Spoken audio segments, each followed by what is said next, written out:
Hidden beneath the world's largest rainforest may lie the remains of a civilization so vast, so sophisticated, and so unexpected that it could rewrite everything we thought we knew about human history. For centuries, the Amazon was believed to be an untouched wilderness, a place too harsh for large societies to survive. But what if that story was wrong? What if thousands of cities, roads, and earthworks once stretched beneath the jungle canopy, hidden from view for hundreds of years? Tonight we'll uncover the astonishing evidence of a lost civilization buried beneath the Amazon, explore the mysteries that still puzzle archaeologists, and reveal why this forgotten world vanished without a trace. Before we begin, make sure to like this video, subscribe to the channel, and turn on notifications so you never miss our next journey into history's greatest mysteries. Now let's step into the rainforest and discover the lost world hidden beneath the trees. The forest closes over the ground so completely that the past seems to have no room left to breathe. From above, the Amazon is a moving skin of green, a vast surface of leaves broken by rivers that shine like dark metal under the sun. Clouds drag their shadows across the canopy. Rain falls, rises again as mist, and falls once more somewhere beyond the next bend of water. Beneath that living roof, roots twist through the soil, insects work in the damp bark, birds vanish into flashes of colour, and the air feels older than memory. Yet under this abundance, hidden by trees that look eternal, the earth carries shapes that nature did not make. Straight lines run beneath the forest floor. Circular ditches wait under vines. Raised mounds sit almost level with the ground, softened by centuries of rain. Patches of black soil, richer than the surrounding earth, hold fragments of charcoal pottery bone and the quiet residue of meals cooked by people whose names have not survived. The mystery does not begin with a golden city or a single lost capital. It begins with something stranger and more difficult to see: an entire human landscape, concealed inside what many once believed was untouched wilderness. For a long time, the Amazon appears to outsiders as a place too dense, too wet, too difficult, and too unforgiving to support anything that could be called a civilization. Its grandeur seems to belong to nature alone. The forest is imagined as a green ocean, and human beings, where they appear at all, are imagined as scattered along its edges, living lightly, leaving little behind. That picture is simple, powerful, and deeply misleading. The people who live along the rivers, in the uplands, and in the forest margins know a different story carried through memory, practice, language, and place. Archaeologists now read a different story in the ground as well. What survives in the record suggests that parts of the Amazon were not empty before European arrival. They were inhabited, shaped, managed, connected, and remembered. The evidence remains incomplete, and scholars still debate the scale of what once existed. But the old idea of a forest untouched by human hands has become hard to defend with every new discovery. The first clue is often not dramatic.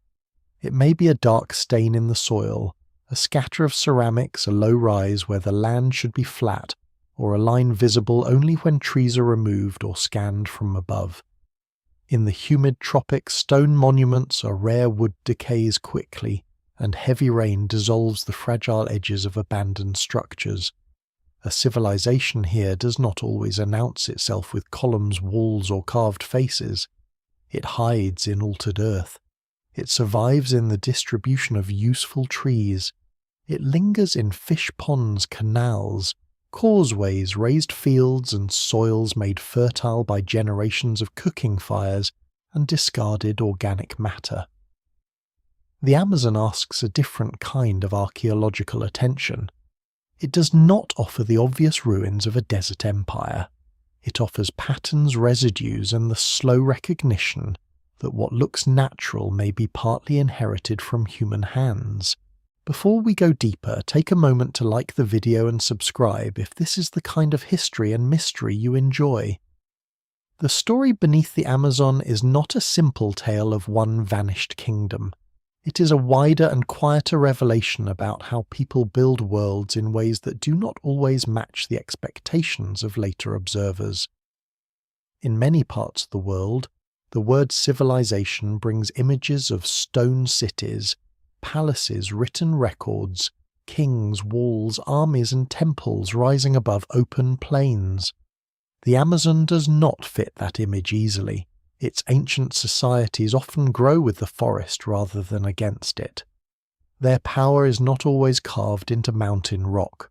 It may appear instead in a tree garden that feeds descendants for centuries in a network of villages linked by roads, in a carefully raised island above seasonal floodwater, or in a soil so fertile that modern farmers still recognize its value.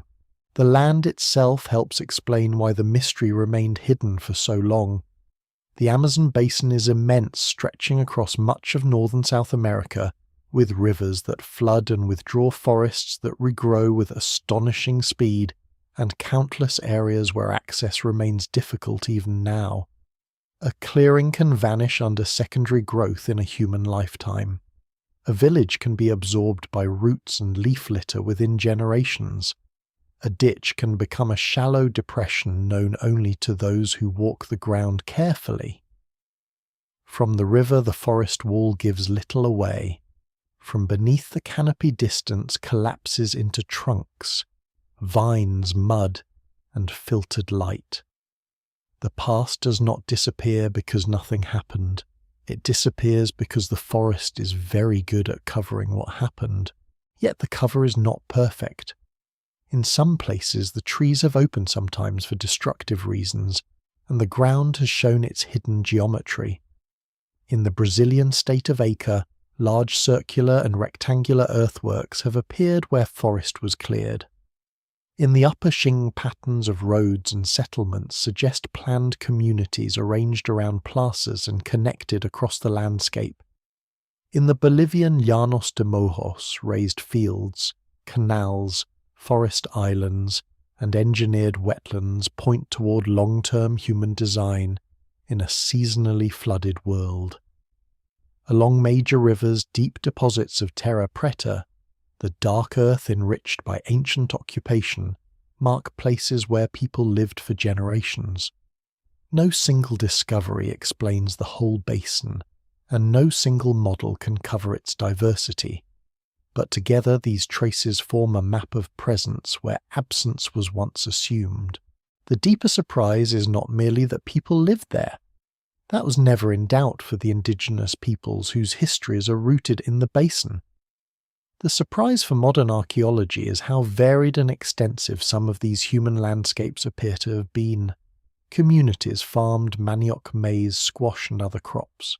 They managed palms and fruit trees. They fished rivers and floodplains with skill shaped by seasonal change.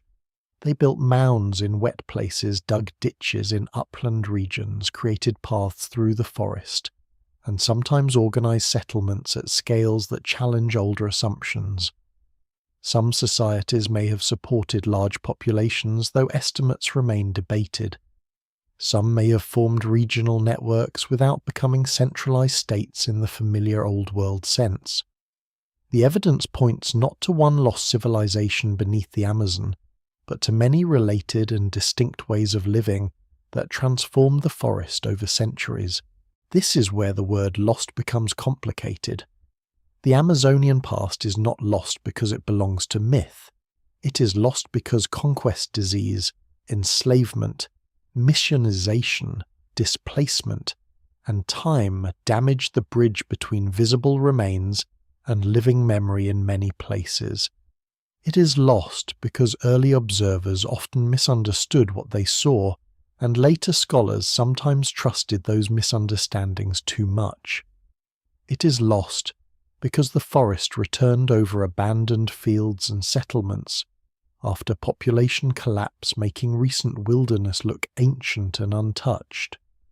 It is also not entirely lost because living indigenous communities continue to carry knowledge of plants, rivers, soils, seasons, and places that archaeology is only beginning to recognize as historically deep. The ancient Amazon is not a silent world. It has simply been heard poorly. The opening image, then, is not a ruined city waiting in a clearing with stairways gleaming under the sun. It is a darker and more patient image of forest breathing above a buried pattern. A traveller walking through it may see only trees' wet leaves and the occasional rise of ground. A researcher looking at satellite imagery may see a faint curve where the soil was cut long ago. An excavator may kneel in the earth and lift a pottery fragment no larger than a coin. A local farmer may know that one patch of soil grows better than another without needing a laboratory to prove why.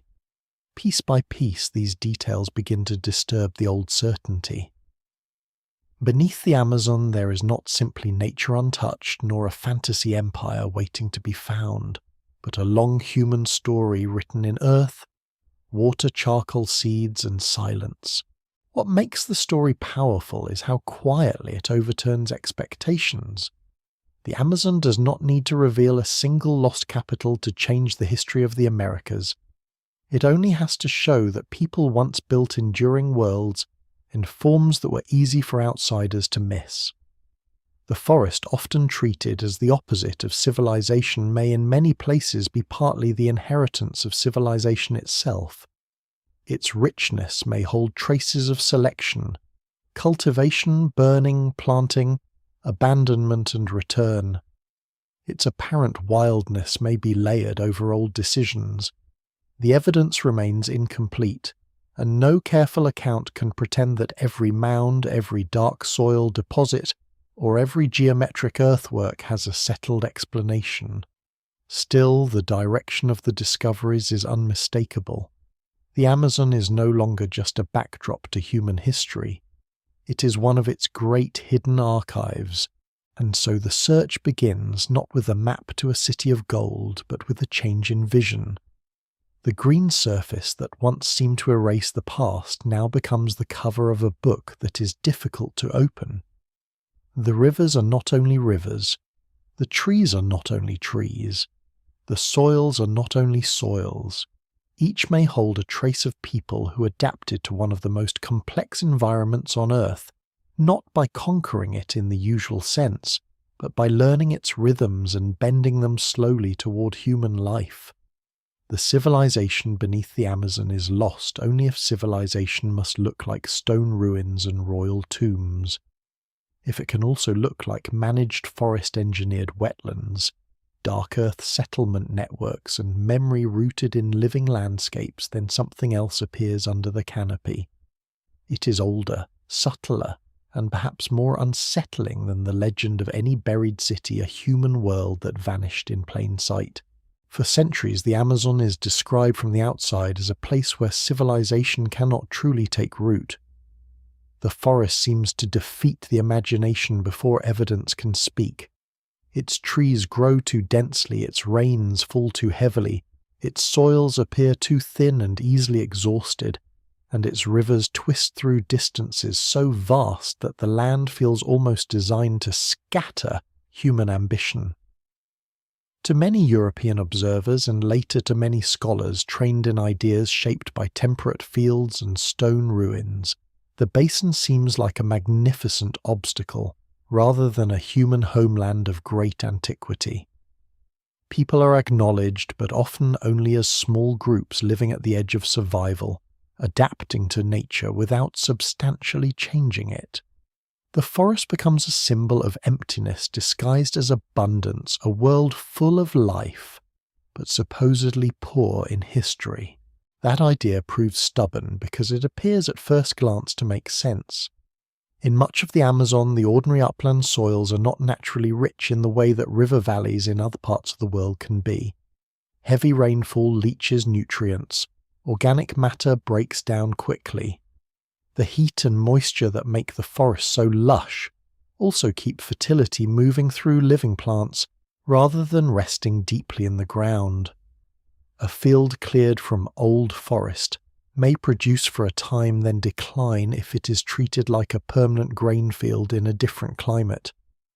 Early outsiders see this and imagine a simple rule. Poor soil means small populations. Small populations mean no large societies. No large societies mean no true civilization. The logic is neat, and like many neat explanations, it leaves too much outside the frame. The first weakness in that picture is the assumption that agriculture must look familiar to be serious.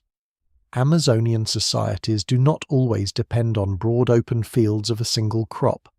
They often work with mixed gardens, forest management, floodplain timing, fishing, tree crops, palms, tubers, and the complicated productivity of rivers. Manioc, one of the great crops of the tropical Americas, can grow in conditions where many cereals struggle, but it requires knowledge, processing, and care, especially when bitter varieties must be detoxified before they can be eaten safely. Fishing can provide steady protein where rivers and floodplains pulse with seasonal abundance. Fruit trees and palms can be encouraged, protected, planted, and inherited. A landscape shaped in this way may not resemble the wheat fields or stone-walled terraces that outsiders are trained to recognize, but it can still support settled life social memory and long-term planning. The second weakness is deeper. Outsiders often arrive after catastrophe has already done its work. By the time many European explorers, missionaries, soldiers, and chroniclers move through parts of the basin, epidemics have begun to race ahead of direct contact. Diseases introduced from across the ocean travel through trade routes, conflict, flight, and displacement, reaching communities before Europeans themselves fully understand what is happening. Populations collapse unevenly and at different times, but the effect is devastating. Villages shrink or vanish. Fields are abandoned.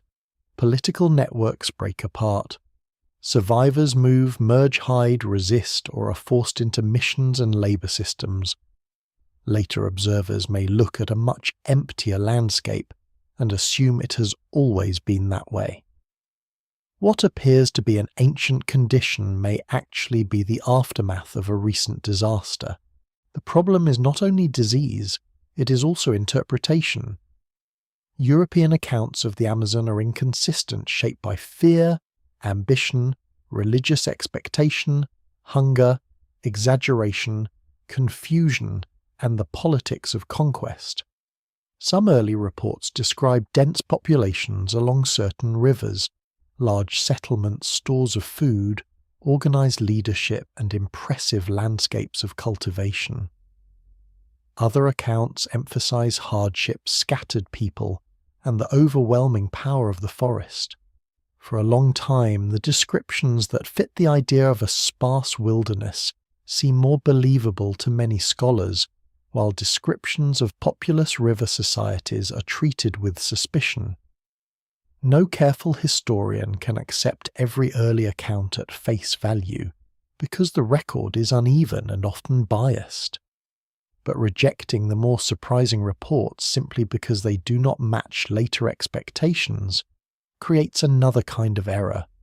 The evidence remains incomplete, yet it increasingly suggests that some early observers may have seen remnants of societies that would soon be shattered beyond easy recognition. One of the most influential myths is not the childish fantasy of treasure, but the polished academic image of ecological limitation. In the 20th century, some researchers argue that the Amazon's environment prevents the rise of complex populous societies, except perhaps in the fertile floodplains.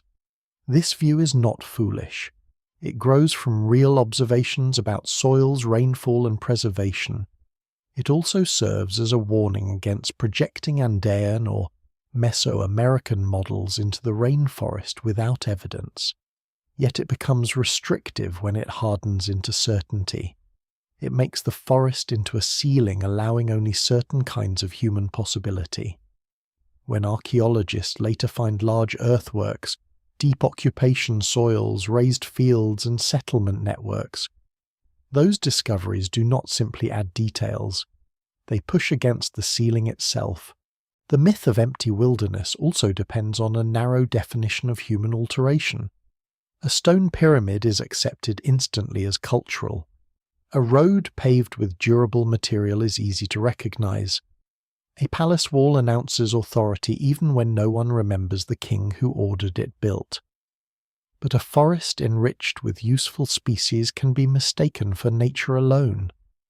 A dark soil deposit may be seen as an odd patch of fertility, until excavation reveals centuries of human occupation. A low mound may disappear into ordinary topography. A canal in a wetland may resemble a natural channel after centuries of erosion. The Amazon teaches that landscapes can be built without becoming visibly artificial in the usual way. Human design can become ecological inheritance. This is especially important because indigenous knowledge often preserves relationships to the land that outside categories struggle to understand. A grove of Brazil nut trees may indicate more than random distribution. Stands of palms, fruit-bearing species, medicinal plants, and useful woods may reflect long histories of protection and movement. Certain trails, fishing places, old village locations, and dark earth patches may remain meaningful even when they are not framed as ruins. Modern archaeology has sometimes treated indigenous people as sources of ethnographic analogy, while separating them from the ancient past under study. That separation is increasingly difficult to maintain. The living peoples of the Amazon are not fossils of earlier societies, and they should never be reduced to that role. But their knowledge helps reveal how human beings can shape forest worlds in durable ways, and it reminds the search for the past that the Amazon has never been merely a stage for outsiders to interpret. The phrase untouched wilderness carries its own hidden history. It often appears after violence has removed or reduced the people who were touching, tending, burning, planting, harvesting, and naming the land. In the Amazon, this matters profoundly. Areas that seem wild to a traveller may be recovering from old occupation. Forestry growth can become so dense and mature that it hides the disruption that allowed it to return. A former settlement can become a stand of trees. A garden can become forest while still containing the descendants of cultivated plants. A road can become a line of slightly different vegetation. The absence of visible people at one moment does not prove the absence of people across time. No single explanation fully accounts for every pattern in the basin, but the old wilderness image begins to look less like a neutral description and more like a historical misunderstanding. There is another reason the empty Amazon idea survives. It is emotionally powerful. A vast untouched rainforest seems to offer a vision of nature before humanity, a world beyond cities, machines, and agriculture. For those worried about modern destruction, this image can feel precious, almost sacred. It is understandable why people hold on to it. The Amazon is indeed one of the great living systems of Earth, and its protection matters urgently. But recognizing its human past does not diminish its value. It changes the meaning of that value. The forest is not important because humans were never there. It is important partly because humans found ways to live there for thousands of years without turning the entire basin into a landscape of ruin. That does not mean ancient life was perfectly harmonious or without conflict, pressure, burning, or environmental change. It means the relationship was more varied and more historically complex than the old myth allowed. This shift in understanding also changes the idea of civilization itself. If civilization is defined only as large stone architecture, writing centralized states and visible monuments, then much of the Amazon will remain outside the category. But if civilization can include enduring settlement networks, landscape engineering, inherited ecological knowledge, ceremonial spaces trade, craft specialization, social hierarchy, and long-term transformation of environments, then the Amazon demands attention. Scholars still debate how far the word should be stretched, and some prefer terms like complex societies or anthropogenic landscapes, because they avoid importing expectations from elsewhere. The debate matters, but the ground itself is already altering the question. The Amazon does not need to imitate Egypt, Mesopotamia, the Maya lowlands, or the Andes to be historically profound.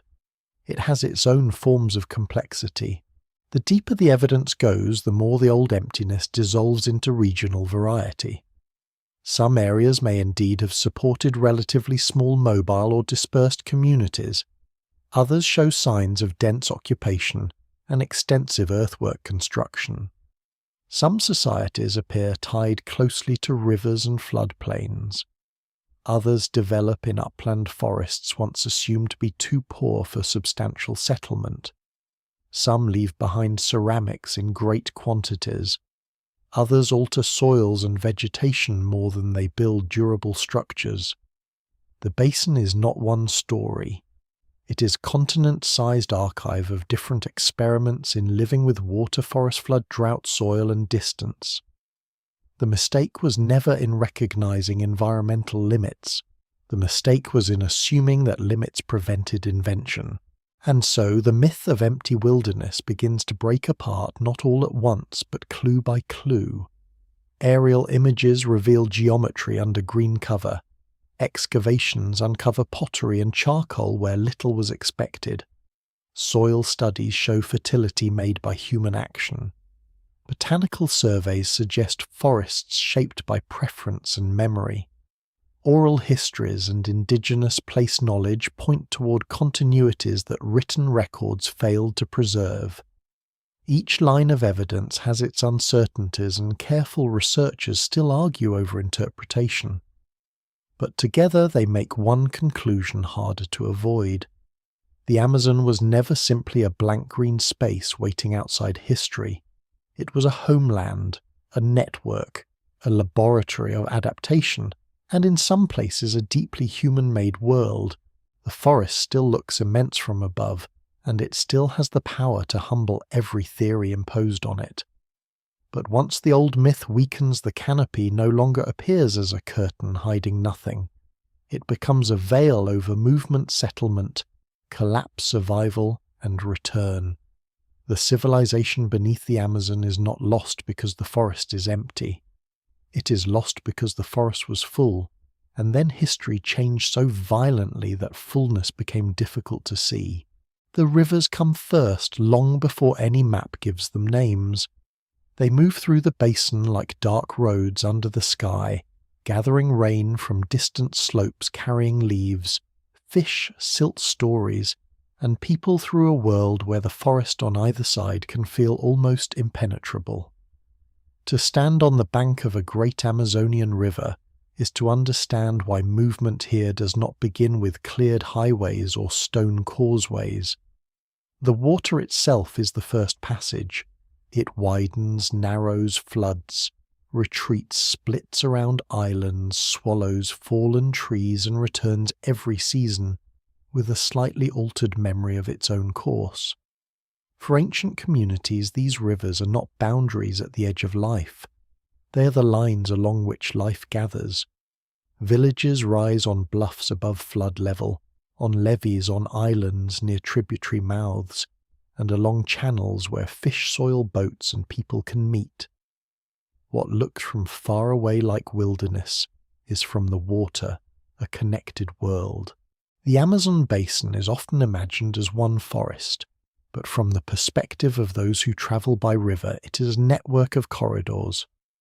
The main river and its tributaries reach toward the Andes, the Guiana Shield, the Brazilian highlands, the flooded plains, the blackwater forests, and the whitewater channels rich with sediment. Each kind of river creates a different human possibility. Whitewater rivers carrying mineral-rich sediments from the Andes renew their floodplains and support productive agriculture, fishing, and settlement. Blackwater rivers darkened by tannins from decaying vegetation move through different soils and support different ecologies. Clearwater rivers bring still another character. Ancient people understand these differences not as scientific categories in the modern sense, but as practical realities lived through planting, fishing, travel, taste, danger, and season. The colour of water can tell a person what kind of land it has crossed and what sort of abundance might be expected along its banks. Along these waterways, movement can be easier than movement through the forest interior. Canoes slip past miles of tangled vegetation. A family can carry food tools, pottery, children, and trade goods by water in a way that would be exhausting over land. Rivers connect communities separated by enormous distances. They allow news to travel, alliances to form, marriages to link groups, ritual objects to circulate, and conflicts to spread. In some regions, they may have connected dense chains of settlement, especially along fertile floodplains. Early European accounts, though imperfect and often shaped by fear or misunderstanding, sometimes describe populous riverbanks and communities with stored food leaders and organized defenses. Scholars still debate how much weight to give each report, but the recurring image of busy waterways is difficult to dismiss entirely. The river world encountered by the first outsiders may already have been changing under the pressure of disease and violence, yet it still hints at a basin more inhabited than later wilderness scenes suggested. The importance of rivers is not only movement, it is food. The Amazon's aquatic life is immense, varied, and deeply seasonal. Fish migrations, floodplain lakes, turtles, shellfish, aquatic plants, and river mammals all shape human diets. When floodwaters rise, fish enter forests and feed among submerged trees. When waters fall, they concentrate in lakes, channels, and pools where skilled communities can harvest them. People build traps, weirs, nets, and fishing places that follow the pulse of the river. In some wetland regions, earthworks may guide or capture fish as water moves through the landscape. A raised field or canal is not only an agricultural feature, it can also be part of a broader system that manages water nutrients and aquatic life. What survives in the record suggests that ancient Amazonian food systems are rarely simple. They are braided like the rivers themselves, combining cultivated plants, managed trees, wild resources, and aquatic abundance. The flood pulse gives and takes. Each year in many regions the river rises over banks and covers land that later returns as mud, grass, lake edge, or field. A careless settlement in the wrong place can be ruined. A wise settlement in the right place can use the flood as a renewing force. People learn where water reaches, where it lingers, where crops can be planted after recession, and where houses must stand above the seasonal rise. They learn when to fish, when to move, when to harvest turtle eggs, when to clear, when to plant, and when to wait. These rhythms form a calendar older than any written page. They also create forms of social organization. Labor must be timed, food must be stored, boats must be made and maintained. Knowledge must be passed on not as abstract theory, but as survival embedded in ordinary work. In this river-centered world, the idea of isolation begins to weaken. The forest is vast, but the waterways stitch it together. Ceramic styles of settlement, crop plants, ornaments, and ritual practices can move between regions. Some goods may travel long distances from the Andes or from other parts of South America into Amazonian exchange networks, although the exact routes and meanings remain debated. Stone suitable for certain tools may be scarce in many lowland areas, making objects made from durable materials especially meaningful when they appear. Feathers, resins, medicines, pigments, shells, hardwoods, and foods all have the potential to circulate. Not every object found far from its source proves large-scale trade in the grand imperial sense, but these movements suggest contact, curiosity, exchange, and social ties. The Amazon is difficult, but it is not sealed. The rivers also shape power. Communities positioned near strategic confluences, productive fishing areas, Good agricultural floodplains or major travel routes can hold advantages. Leadership may emerge around the ability to organize labor, manage ritual, redistribute food, negotiate marriage alliances, defend territory, or control access to important places. The Amazon does not require the same political forms everywhere. Some societies may remain relatively small and flexible. Others may develop chiefly authority regional centers or confederations. Archaeology finds hints rather than complete political biographies, larger settlements, planned layouts, defensive ditches, causeways, plazas, and differences in burial or artifact distribution. The evidence remains incomplete, and no single explanation fully accounts for social organization across the basin. But river geography clearly matters.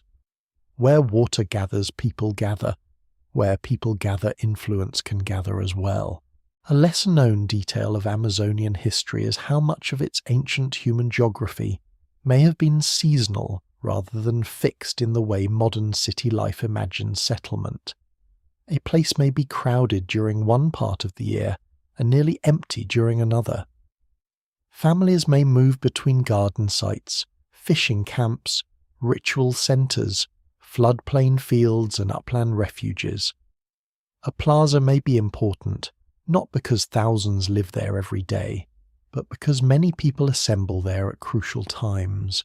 A mound may serve as a dry island during floods, a cemetery a house platform or a marker of ancestry.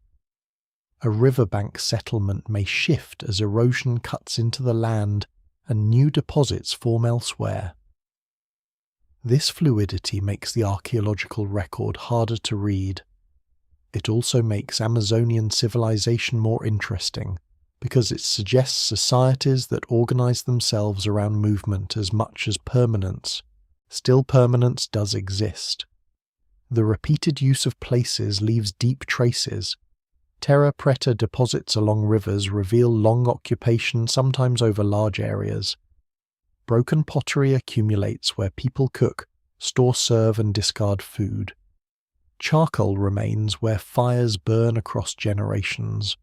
Post holes, house floors, burials, and refuse pits mark the presence of domestic life.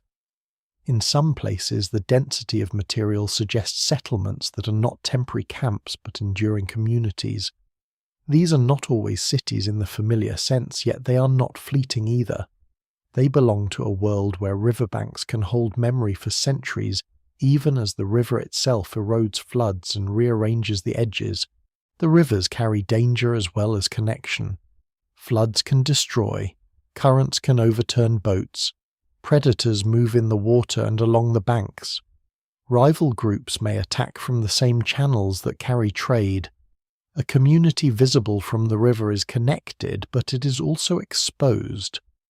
Defensive earthworks in some Amazonian regions may speak to periods of tension, competition, or warfare.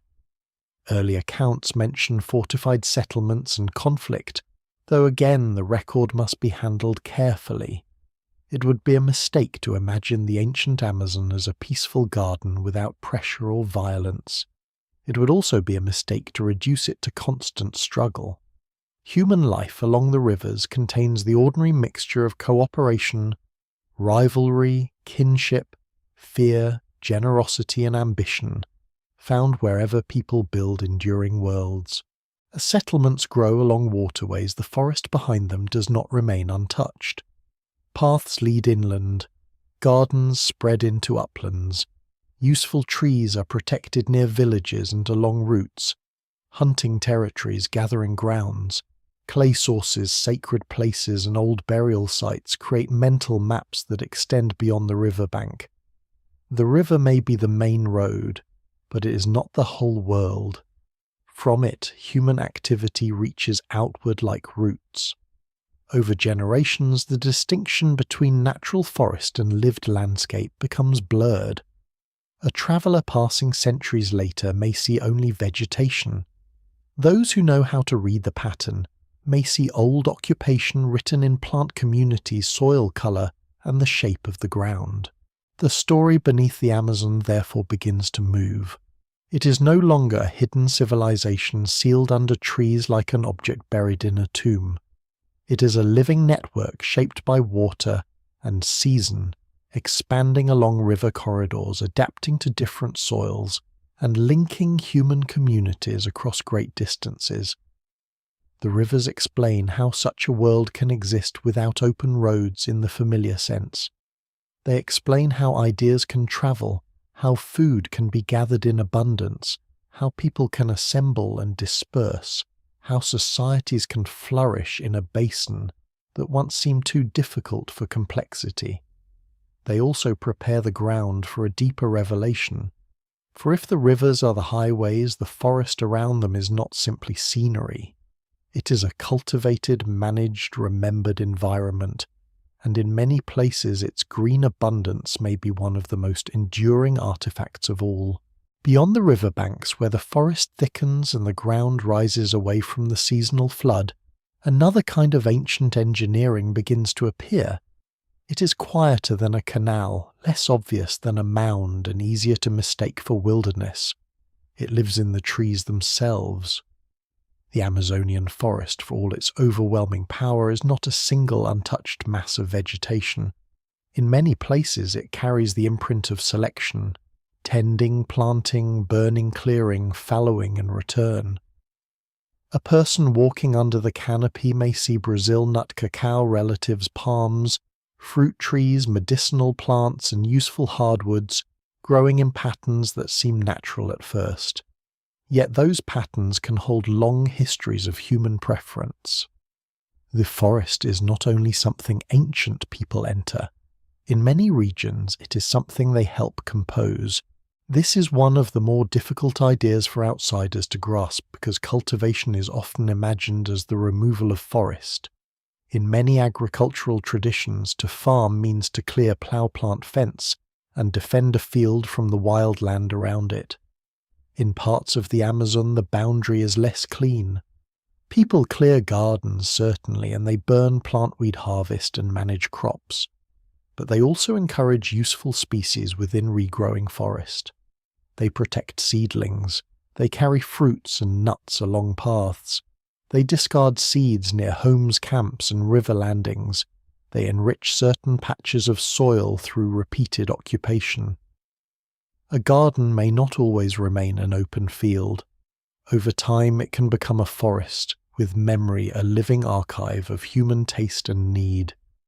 What looks like spontaneous abundance may partly descend from ancient choices made season after season. Manioc stands near the centre of this world. It is not a dramatic crop in appearance, and it does not build tall golden fields like maize. Its roots swell underground, hidden until harvest, yet it becomes one of the great foundations of Amazonian food. Bitter manioc in particular requires careful processing because it contains compounds that can release poison if handled poorly. The roots must be grated, pressed, washed, cooked, toasted, or otherwise prepared according to inherited knowledge. This is not primitive subsistence in the careless sense that older writers sometimes imagined. It is chemistry practiced through tradition precise enough to transform a dangerous plant into flour, bread, drink, and daily sustenance.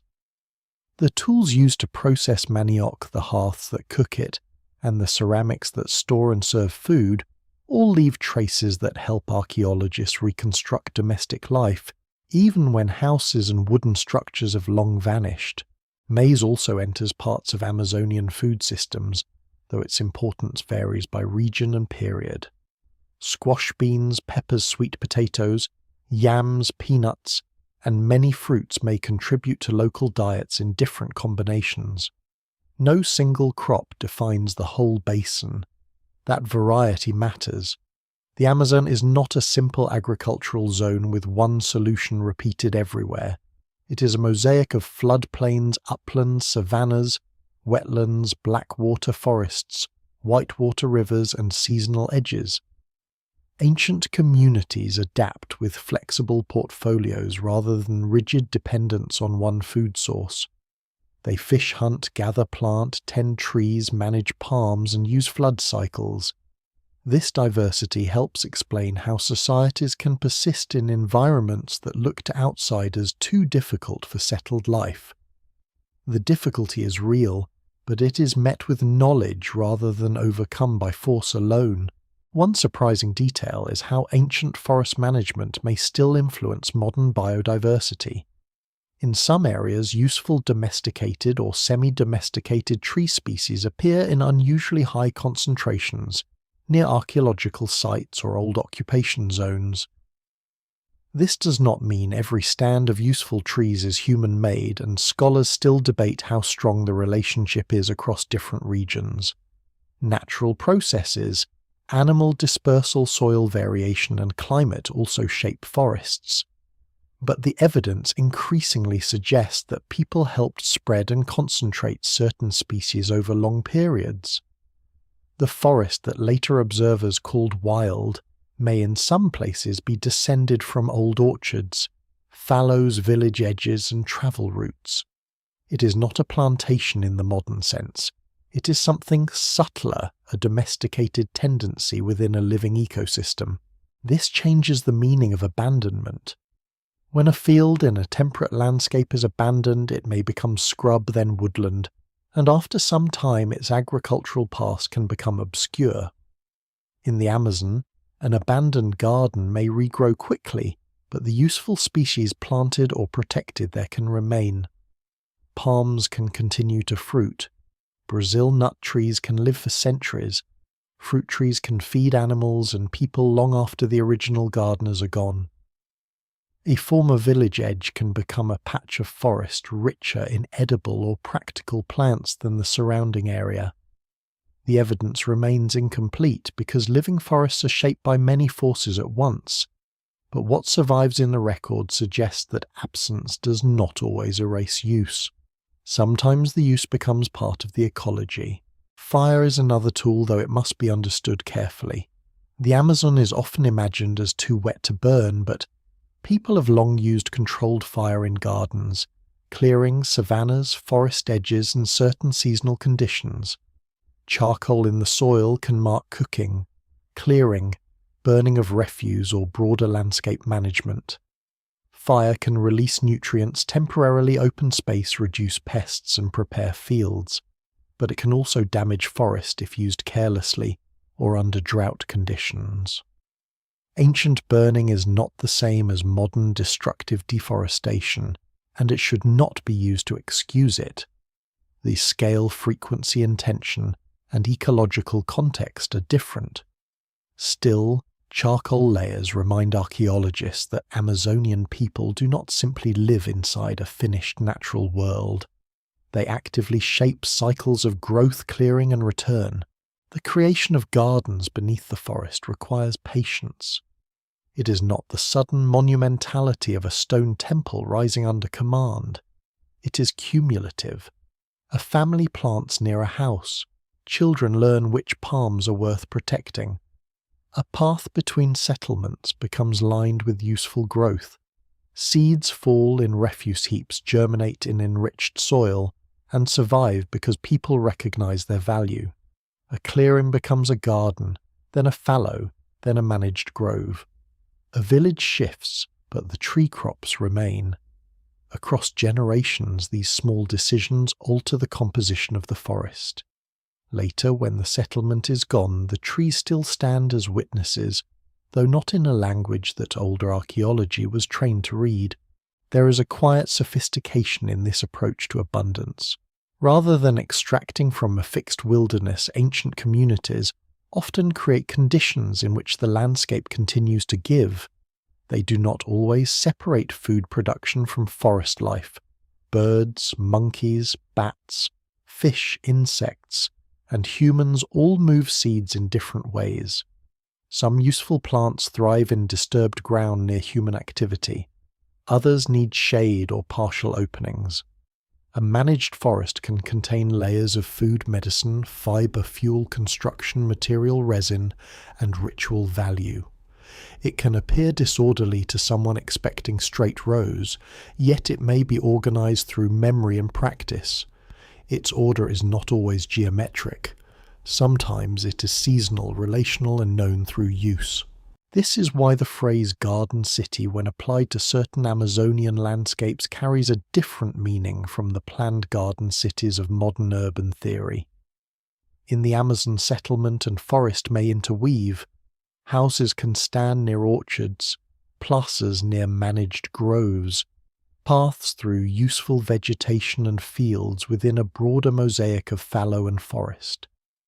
In some regions, communities may cluster in networks while maintaining gardens, orchards, and resource zones around them. The result is not a city of stone surrounded by conquered countryside. It is a humanized landscape where built space, cultivated growth, and wild processes overlap. No single explanation fully accounts for every region, but this interweaving helps explain how complex societies could exist without leaving ruins that fit older expectations. It also complicates modern conservation. If the forest has a deep human history, then protecting it cannot mean pretending people never belonged there. Many indigenous and traditional communities continue practices that sustain biodiversity, food security, and cultural identity. Their presence is not automatically a threat to the forest. In many cases, the larger threats come from industrial clearing, mining, road building land, grabbing uncontrolled fire, and political systems that ignore indigenous rights. The ancient gardened forest reminds the present that human use and ecological richness are not always enemies. The question is, what kind of use under what social system, at what scale, and with what memory of limits? The record, of course, must be read with caution. Not every useful tree proves intentional planting. Not every dark soil patch is evidence of dense settlement. Not every forest pattern can be traced confidently to ancient management. Scholars still debate the extent of human influence across the basin, and the Amazon's vastness resists easy generalization. Some areas may have been heavily shaped, others lightly touched, and others altered in ways that remain invisible or uncertain. But the older assumption that forest equals absence has become too simple. The evidence now points toward a basin where people learn to cultivate not only fields, but relationships within the forest itself. In this light, the civilization beneath the Amazon is not buried only under soil. It is also hidden in plain sight above ground in the living architecture of the canopy. The trees are not monuments in the usual sense, yet some may descend from ancient acts of planting and protection.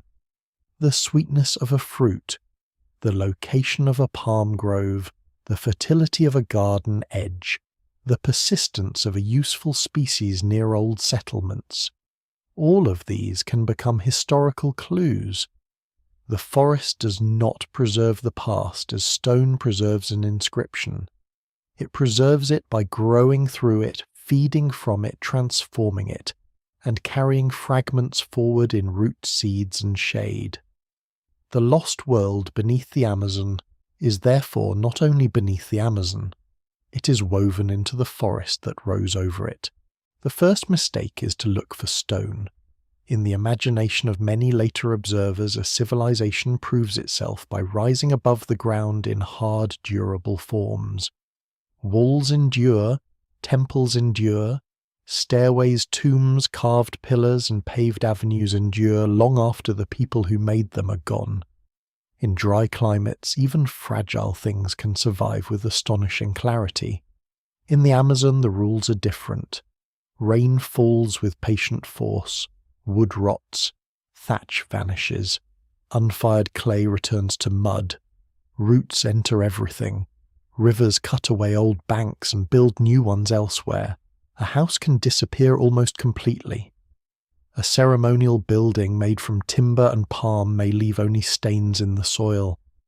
A settlement that once held hundreds or thousands of people can sink into the surface of the earth until it looks to an untrained eye like nothing at all. If the search begins with the expectation of stone walls, the Amazon will seem silent even when it is speaking.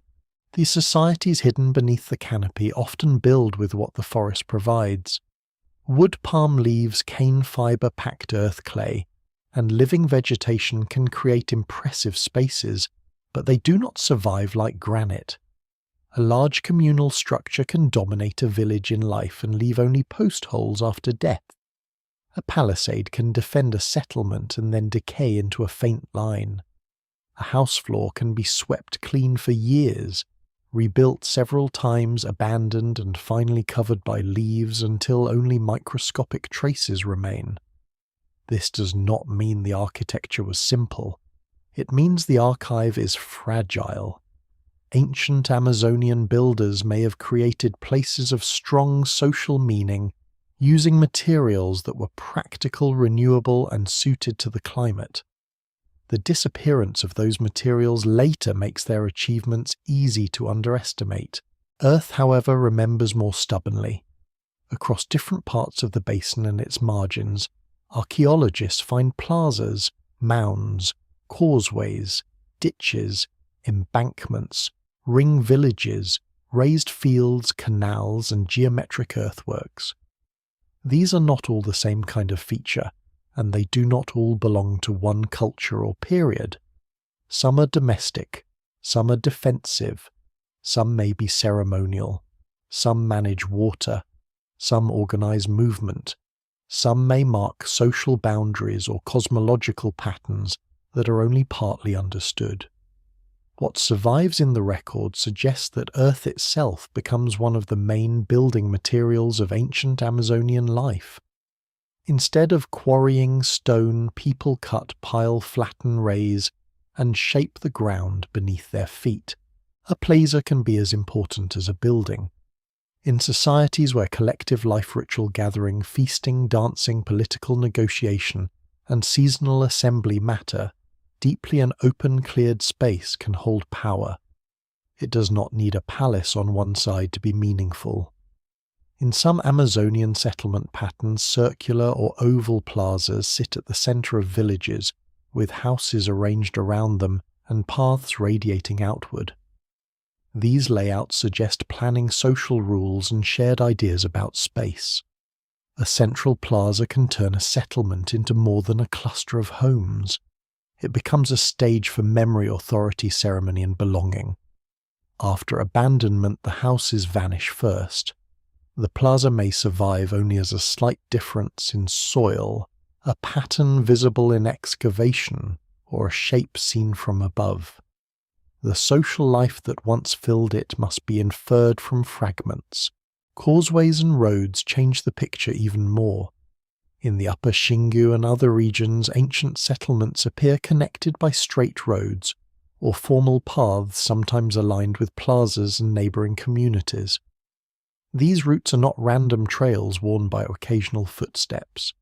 In some cases, they show planning and repeated use linking settlements into regional systems. A city in the Amazonian sense may not be a dense knot of stone buildings pressed inside walls. It may be a network of communities connected by roads, shared rituals, kinship, and managed landscapes. From a distance, such a system could seem dispersed. From within, it may have been tightly organized. Scholars still debate the best words for these formations because terms like city and urban can carry expectations from other parts of the world, but the patterns in the ground suggest complexity that cannot be dismissed as scattered village life. Mounds are among the most important signs of construction. In flood-prone regions, raising the ground can mean survival. A mound may lift houses above seasonal water, provide a dry place for storage, protect the dead, or mark a ceremonial centre. In some areas, mounds are part of larger complexes with canals, fields, and causeways. In others, they appear as habitation platforms built up by repeated occupation and deliberate filling. Their height may be modest compared with the pyramids of the Maya or the temples of the Andes, but comparison can mislead. In a wetland, a slightly raised island can transform how people live. It can hold a village during floods, anchor a territory, and create a durable place in a shifting watery landscape. The monument is not only its vertical height, it is the social effort required to make stability where water wants movement. Ditches and embankments add another layer. Some appear around settlements and may have served defensive purposes, especially where conflict or raiding shaped local life. Others form large geometric designs that may have had ceremonial, social, or symbolic meanings. A ditch can keep enemies out, channel water, mark sacred space, organize labor, or display collective identity. The evidence remains incomplete, and no single explanation fully accounts for the variety of earthworks across Amazonia. But digging a large ditch through tropical soil requires labor planning and a reason strong enough to bring people together. Whether the purpose is defense, ritual, prestige, or some combination, the result is a visible commitment to place. The absence of massive stone walls also means that ancient Amazonian societies may have organized power differently. Monumental stone architecture often celebrates rulers, gods, dynasties, and centralized control, although even that is not always simple. In the Amazon, power may have been expressed through control of people, ceremonies, exchange routes, food production, marriage alliances, and ritual knowledge more than through permanent royal monuments. Leadership could be situational, regional, hereditary, contested, or embedded in ceremonial systems that left few obvious signatures. Some places may have had strong hierarchy, others may have been more decentralized with authority distributed among communities. Archaeology can detect certain patterns, but it cannot easily recover every political relationship. The silence of stone should not be mistaken for the absence of order. Ceramics become crucial because they endure when buildings do not. Pottery fragments scatter through old settlements, refuse areas, burials, and dark earth deposits. Their shapes, decorations, tempers, and manufacturing methods can reveal cultural traditions, trade connections, cooking practices, storage habits, and shifts through time. A broken pot may seem humble beside a carved monument, but in the Amazon it can speak with remarkable force. It shows where people lived, what they prepared, how they served food, and sometimes how they marked identity. Decorative styles may spread across regions, suggesting exchange or shared ideas. Thick accumulations of ceramics can indicate long occupation or dense activity. In a world where wooden architecture disappears, pottery becomes one of the strongest surviving voices. There is a lesser-known irony here. Some of the most impressive Amazonian works are easiest to see only after modern damage has exposed them. Deforestation, road building, ranching, and satellite imagery have revealed earthworks that remained hidden under forest for centuries. This creates an uncomfortable situation. The destruction of the forest has sometimes made the ancient human landscape visible, even as it threatens to destroy that same landscape. A ditch can appear in a cattle pasture because the trees that concealed it are gone. A geometric earthwork can be mapped from the air because the canopy has been stripped away. The discovery carries a wound inside it. The past becomes visible at the moment the present is cutting into the conditions that preserved it. Modern remote sensing begins to change this because lasers and aerial surveys can detect subtle differences in ground surface, even beneath vegetation. But before those tools, many Amazonian traces were either known locally or overlooked entirely. A low embankment under forest is not obvious during a difficult walk. A causeway covered in roots may seem like a natural rise. A plaza may become a clearing used for other purposes, its original form forgotten or transformed. The forest does not merely hide ruins. It changes their appearance until they belong to the landscape again. This makes discovery less like finding a buried temple, and more like learning to notice that the ground has grammar. The deeper significance of these earth-built places is that they ask for a broader definition of achievement. The Amazonian past is not less real because its builders worked in soil rather than marble. In many environments, earthworks can be better adapted to local needs than stone monuments. Raised fields answer floods, canals answer water movement, causeways answer distance and mud. Plazas answer social gathering, managed forests answer food and material needs, dark earth answers soil limitation. These are not failures to become a different kind of civilization, they are successes within a particular world. The old habit of ranking societies by the durability of their ruins reveals more about later observers than about the people being studied. Still, caution matters. Not every ditch is a temple. Not every mound is a palace. Not every planned settlement is a city in the dense urban sense. Archaeologists must work carefully through excavation dating soil analysis, botanical remains ceramics and regional comparison. Popular accounts sometimes rush too quickly toward the language of lost cities because the phrase carries drama and easy recognition. The reality is more subtle. It may also be more important. The Amazon shows that complex societies can leave traces that are broad rather than tall, ecological rather than monumental, networked rather than centralized, and persistent in the land rather than preserved in stone. By the time the eye adjusts to this different architecture, the forest begins to look changed. A flat clearing may once have been a plaza. A shallow curve may be the softened edge of a ditch. A line of higher ground may be an old causeway. A cluster of trees may grow from enriched soil over a former village. A mound that barely rises above the floodplain may have held generations of houses, burials, and fires. The civilization beneath the Amazon is not absent because it lacks stone walls. It is present in forms that belong to earth, water, and growth.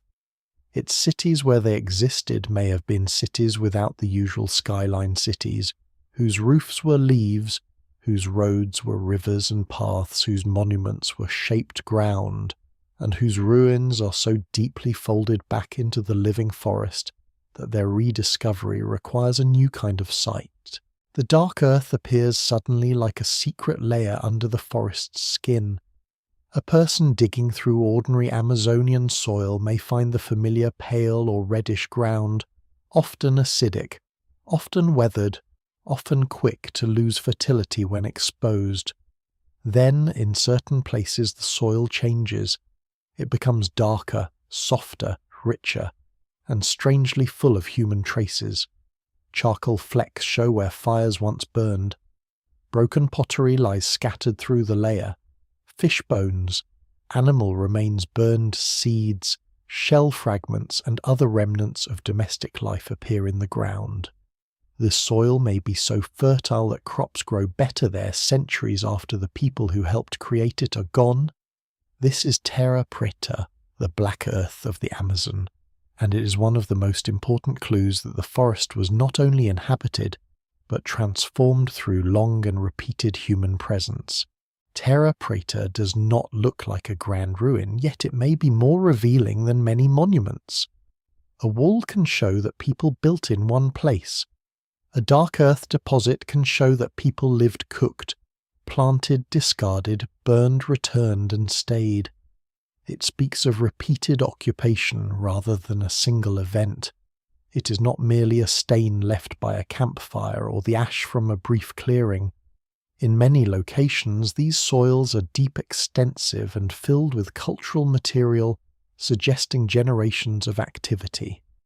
Some deposits cover small village areas while others spread over many hectares. Their scale varies widely, and scholars still debate how many people they represent in different regions. But their existence overturns the idea that Amazonian communities were always too mobile, too small, or too environmentally constrained to leave durable marks. The ordinary soils of much of the Amazon help explain why terra preta matters so much. In tropical forests, fertility often lives in the vegetation itself. Nutrients cycle quickly through leaves, roots, fungi, insects, and decay. When forest is cleared and burned, crops may grow well for a short time because ash releases nutrients, but the effect can fade. Heavy rains wash minerals downward or away. Exposed soil can become poor and compacted. This does not mean the Amazon cannot support farming, but it does mean that long-term cultivation requires knowledge, rotation, fallow cycles, river sediments, garden diversity, or some other strategy. Terra preta is one of those strategies, though. Whether ancient people deliberately set out to manufacture it exactly as a soil technology remains debated. The evidence suggests human creation, but the degree of intention is still discussed carefully. The blackness of terra preta comes largely from charcoal, especially stable carbon produced by low-temperature burning and repeated fires. Charcoal does not decay quickly. It can hold nutrients, improve soil structure, and create habitats for microorganisms. Mixed with food, waste, ash, broken ceramics, bones, manure, plant matter, and other refuse, it can gradually produce a soil far more fertile than the surrounding ground. Over many years, a settlement's everyday life can become an engine of soil formation. Cooking fires, hearth sweepings, discarded pots, fish remains, palm waste, manioc, processing debris and garden refuse all contribute. What appears at first to be rubbish becomes an enduring foundation for future fertility. A village feeds the soil as the soil feeds the village. This is one of the lesser-known surprises of Amazonian archaeology. Some of the richest soils in the basin may be artifacts of ordinary domestic behavior. Monumental labor is not always necessary. Repetition is enough when it continues across generations. A family cooks in the same place, ash is thrown nearby, broken pottery is trampled into the ground, food scraps decay, charcoal accumulates. Children grow up, build new houses, move the hearth, return, rebuild, and repeat. Over time, the ground changes.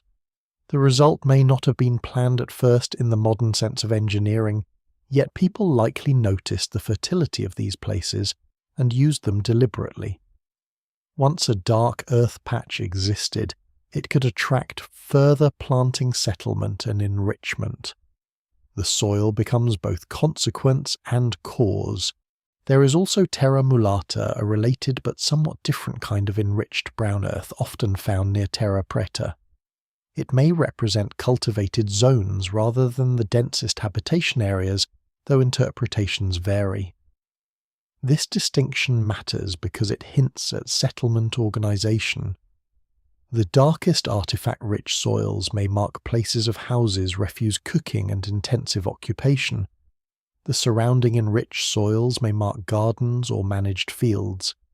If this pattern holds in particular sites, it suggests communities not only living in the forest, but creating productive zones around their settlements.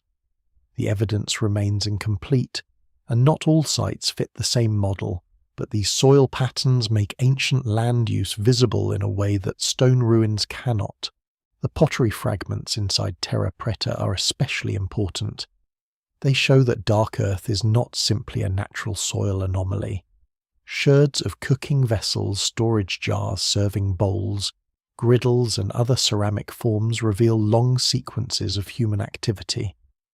In some places, pottery is so abundant that it seems the earth itself is mixed with the broken texture of old kitchens.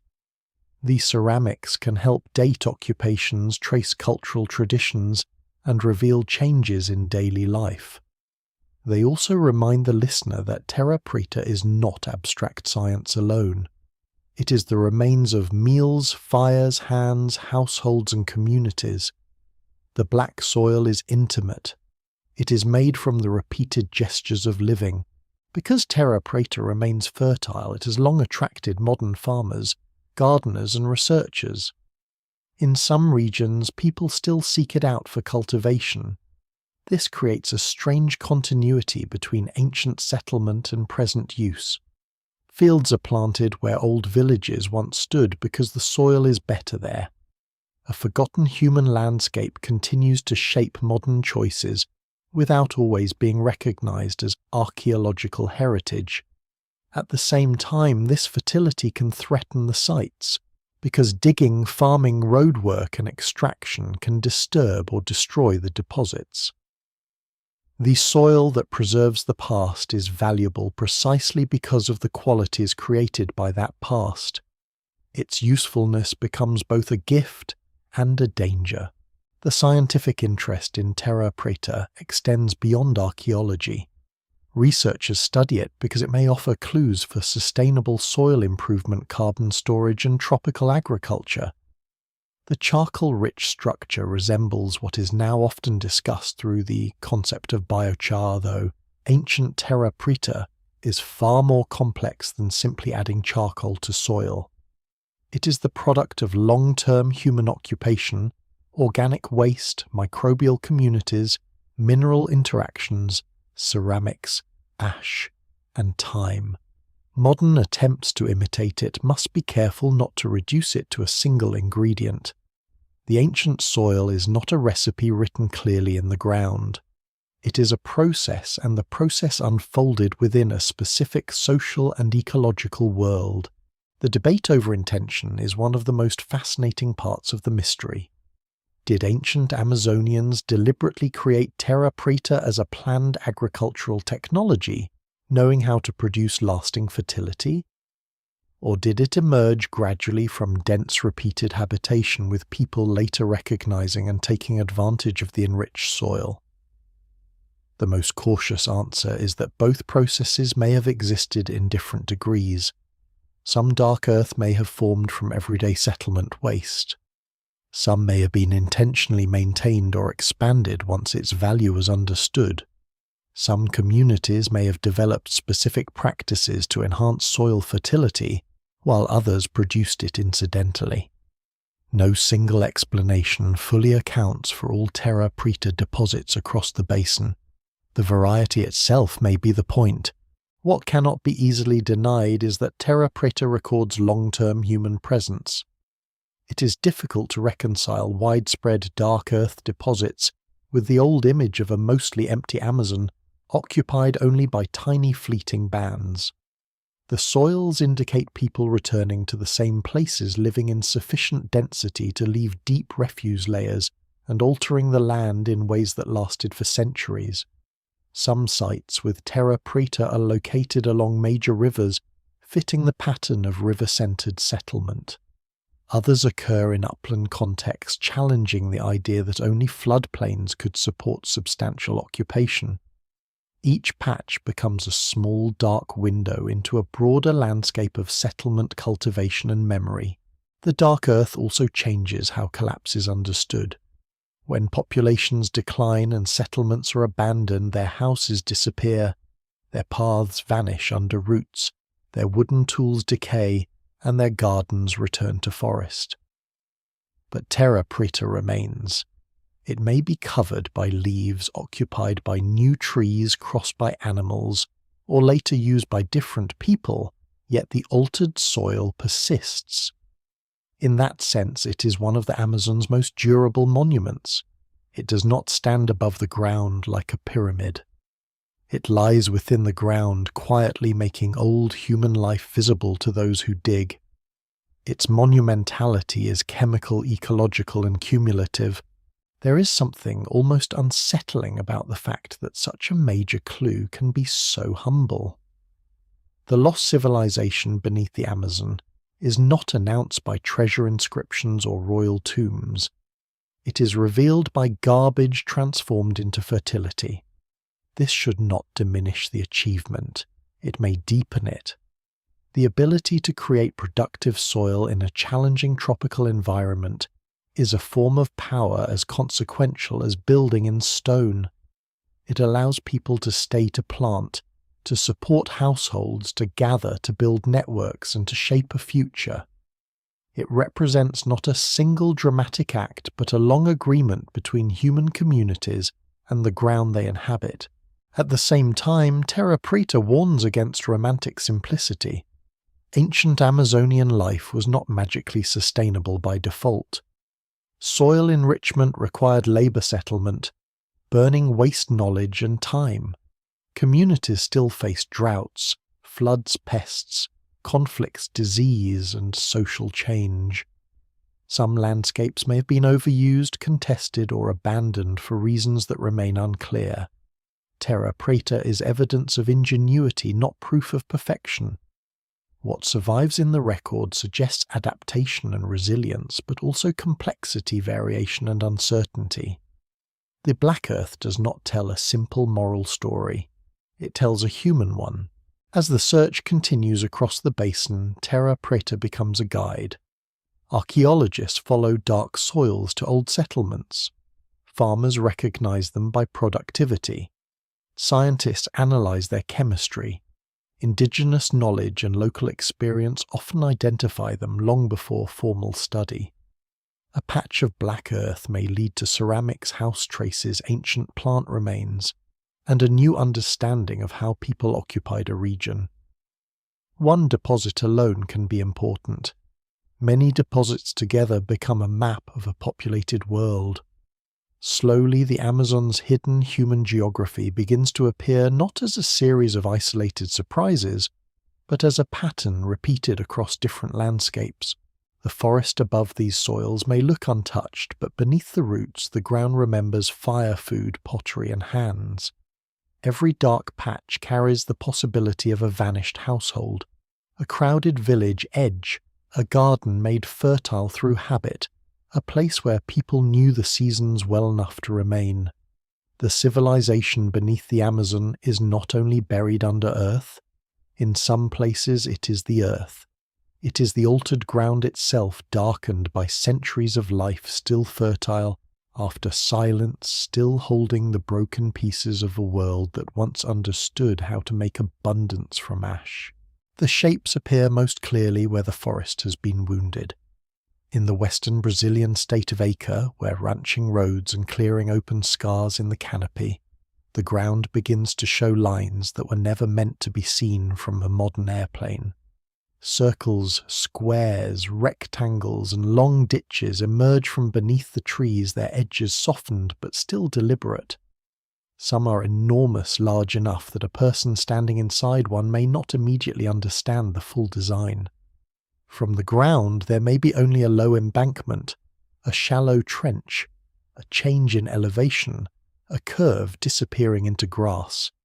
From above the pattern becomes unmistakable. The Amazon, once imagined as too wild for planned ancient landscapes, reveals geometry cut into the earth. These sites are often called geoglyphs, though the word can mislead if it suggests something identical to the famous desert figures of the Nazca region. The Amazonian earthworks are not drawings scraped onto dry ground for distant viewing. They're ditches and embankments shaped through labour in a forested environment, and their purposes remain debated. Some form nearly perfect circles, others form squares or combinations of shapes. Some have entrances, avenues, or connecting features. Their scale suggests planning, but their meaning is not obvious. They may have marked ceremonial spaces, gathering places, territorial boundaries, social identities, or forms of ritual movement. The evidence remains incomplete, and scholars still debate how they were used, who built them, and what they meant to the communities that made them. What makes them so important is not only their size, but their location. Many of these earthworks lie in interfluvial areas away from the great floodplains that older models often treated as the only possible centres of substantial Amazonian settlement. For a long time, upland forests were thought to be too poor in soil and too difficult for dense or organised societies. The acre earthworks challenge that assumption sharply. They suggest that people invested major labour in regions once dismissed as marginal. The builders were not simply passing through. They were organizing space-clearing land, digging ditches, raising banks, and creating places that required shared effort and memory. Whether these were permanent settlements, ceremonial centers, or part of a wider inhabited landscape, they show that upland Amazonia held social worlds more complex than the old wilderness model allowed. The discovery story itself carries a modern contradiction. Many geoglyphs became visible because deforestation removed the canopy that had hidden them. Satellite images and aerial surveys then revealed the designs. This means that some of the clearest evidence for ancient human transformation appears because modern transformation has exposed it often through destructive land use. The result is deeply uncomfortable. The same clearing that allows a researcher to see a circle from above may also threaten the archaeology, the remaining forest and the living communities connected to the land. Discovery and loss arrive together. The past is uncovered not by careful excavation alone, but by the advance of cattle pasture and roads. It is a reminder that knowledge can sometimes come through damage, and that seeing an ancient landscape does not guarantee saving it. The earthworks also change the emotional scale of the Amazonian mystery. A dark soil patch shows habitation, a mound shows construction, a road shows connection. But a large geometric ditch in the forest suggests a society thinking in space orientation, boundary, and form. It implies that people gathered to make something larger than a household and more formal than an ordinary path. The act of digging such a feature requires cooperation. Trees must be cleared, soil must be cut and moved, lines must be maintained, entrances or axes may need to be placed with care. Even if the ditch is not defensive, it still represents organized labor. Even if the earthwork is not a city, it is part of a built world. Older interpretations sometimes tried to explain such features as forts, because ditches are easy to imagine as defensive. In some Amazonian regions, defensive works do exist, and conflict is certainly part of the human past. But many acre geoglyphs do not fit simple military explanations. Their layouts can be too open, too formal, or too exposed for straightforward fortification. Some lack the practical features expected in defended settlements. This does not rule out social tension, boundary marking, or controlled access. It does suggest that ritual or ceremonial functions may have been important. A circular ditch may define a sacred or communal space rather than a battlefield. A square enclosure may organize movement and gathering rather than protect houses. No single explanation fully accounts for the variety, and the uncertainty is part of the power of these sites. One striking possibility is that some earthworks were built in landscapes that were not permanently open like modern pastures, but neither were they untouched closed forest.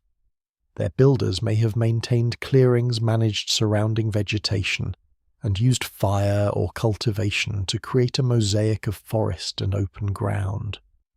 Pollen, charcoal, and plant evidence from different sites suggest histories of landscape management, though interpretations vary.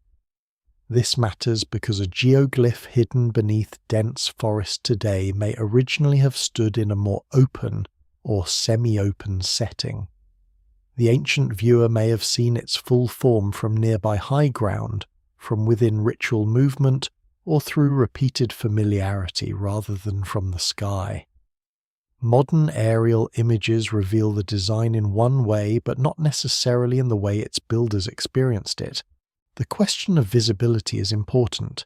If a design can only be fully seen from above today, popular imagination sometimes rushes toward unsupported claims about lost technologies, vanished outsiders, or impossible knowledge. These ideas make exciting stories, but they are not necessary and not supported. Large geometric forms can be planned from the ground with simple techniques, repeated measurement, sightlines, chords, stakes, and communal knowledge. Human beings have created impressive alignments and earthworks in many parts of the world without needing any mystery beyond intelligence, labor, and cultural purpose. The real mystery of Acre is not how people could draw a circle without aircraft. It is why they chose these shapes, what happened within them, and how they fit into the wider life of Amazonian societies. The builders may have belonged to communities whose houses left few durable remains. Their architecture may have been wooden and thatched. Their ritual objects may have been perishable. Their songs, speeches, myths, and ceremonies have not survived in the ground. Archaeology must reconstruct their world from the cuts they made into soil, the artifacts they left behind, and the environmental traces around them. Pottery helps, charcoal helps. Dates from organic remains help place construction and use within time. Soil chemistry, microbotanical remains, and excavation of entrances or associated features add more clues. Still, the earthworks preserve form more readily than meaning. They show that people shaped the land, but they do not easily reveal the thoughts that made the shapes matter. This gap between form and meaning is familiar across archaeology, but it feels especially sharp in the Amazon because of the scale of earlier misunderstanding. The geoglyphs are clear enough to refute emptiness, yet enigmatic enough to resist simple replacement stories. They do not prove a single hidden empire. They do not reveal a lost city of gold. They do not show that the entire forest was one vast urban grid. What they do show is that organized communities in parts of the Amazon created monumental earthworks long before modern clearing. They show that upland regions could be socially important. They show that the human past of the forest includes planned landscapes whose purposes are still partly beyond reach. A lesser-known detail is that the very neatness of some geoglyphs may reflect a relationship between geometry and social order. Circles and squares are not only practical shapes, they can express ideas about the cosmos, community, enclosure, direction, or transformation.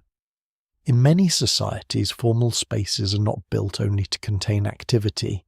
They help create the meaning of the activity.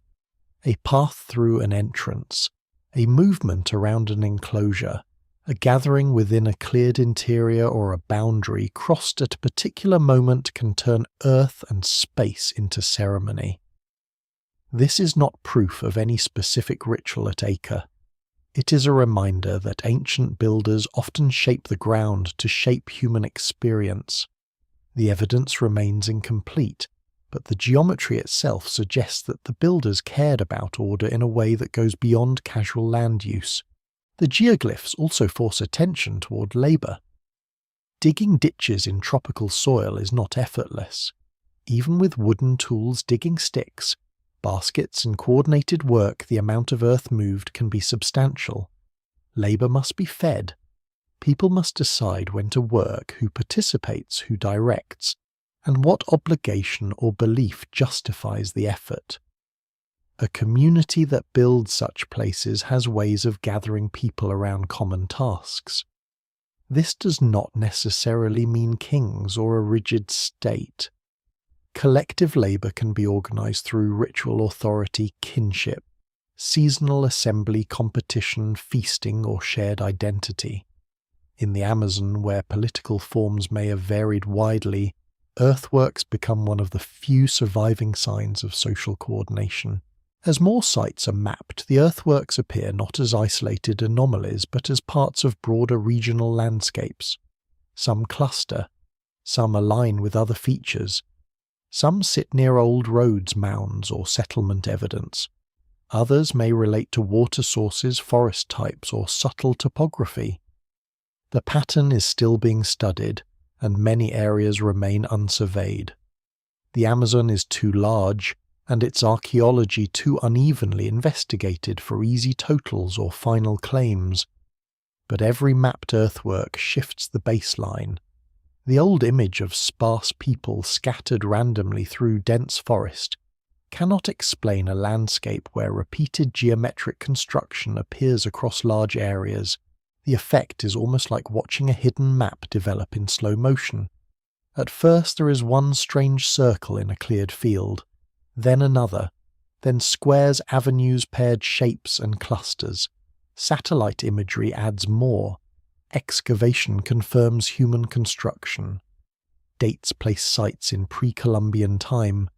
Environmental studies suggest managed surroundings. Each discovery makes the next one less surprising, until the surprising thing becomes the old assumption that nothing like this should exist at all. The geoglyphs do not solve the Amazon's ancient history. They open it. They reveal that beneath the forest, and sometimes beneath the pasture that replaced it, the ground still carries the outlines of forgotten collective acts. The tragedy is that many of these forms remain vulnerable. Once the canopy is gone, erosion can increase. Machinery can flatten embankments. Cattle can wear down edges.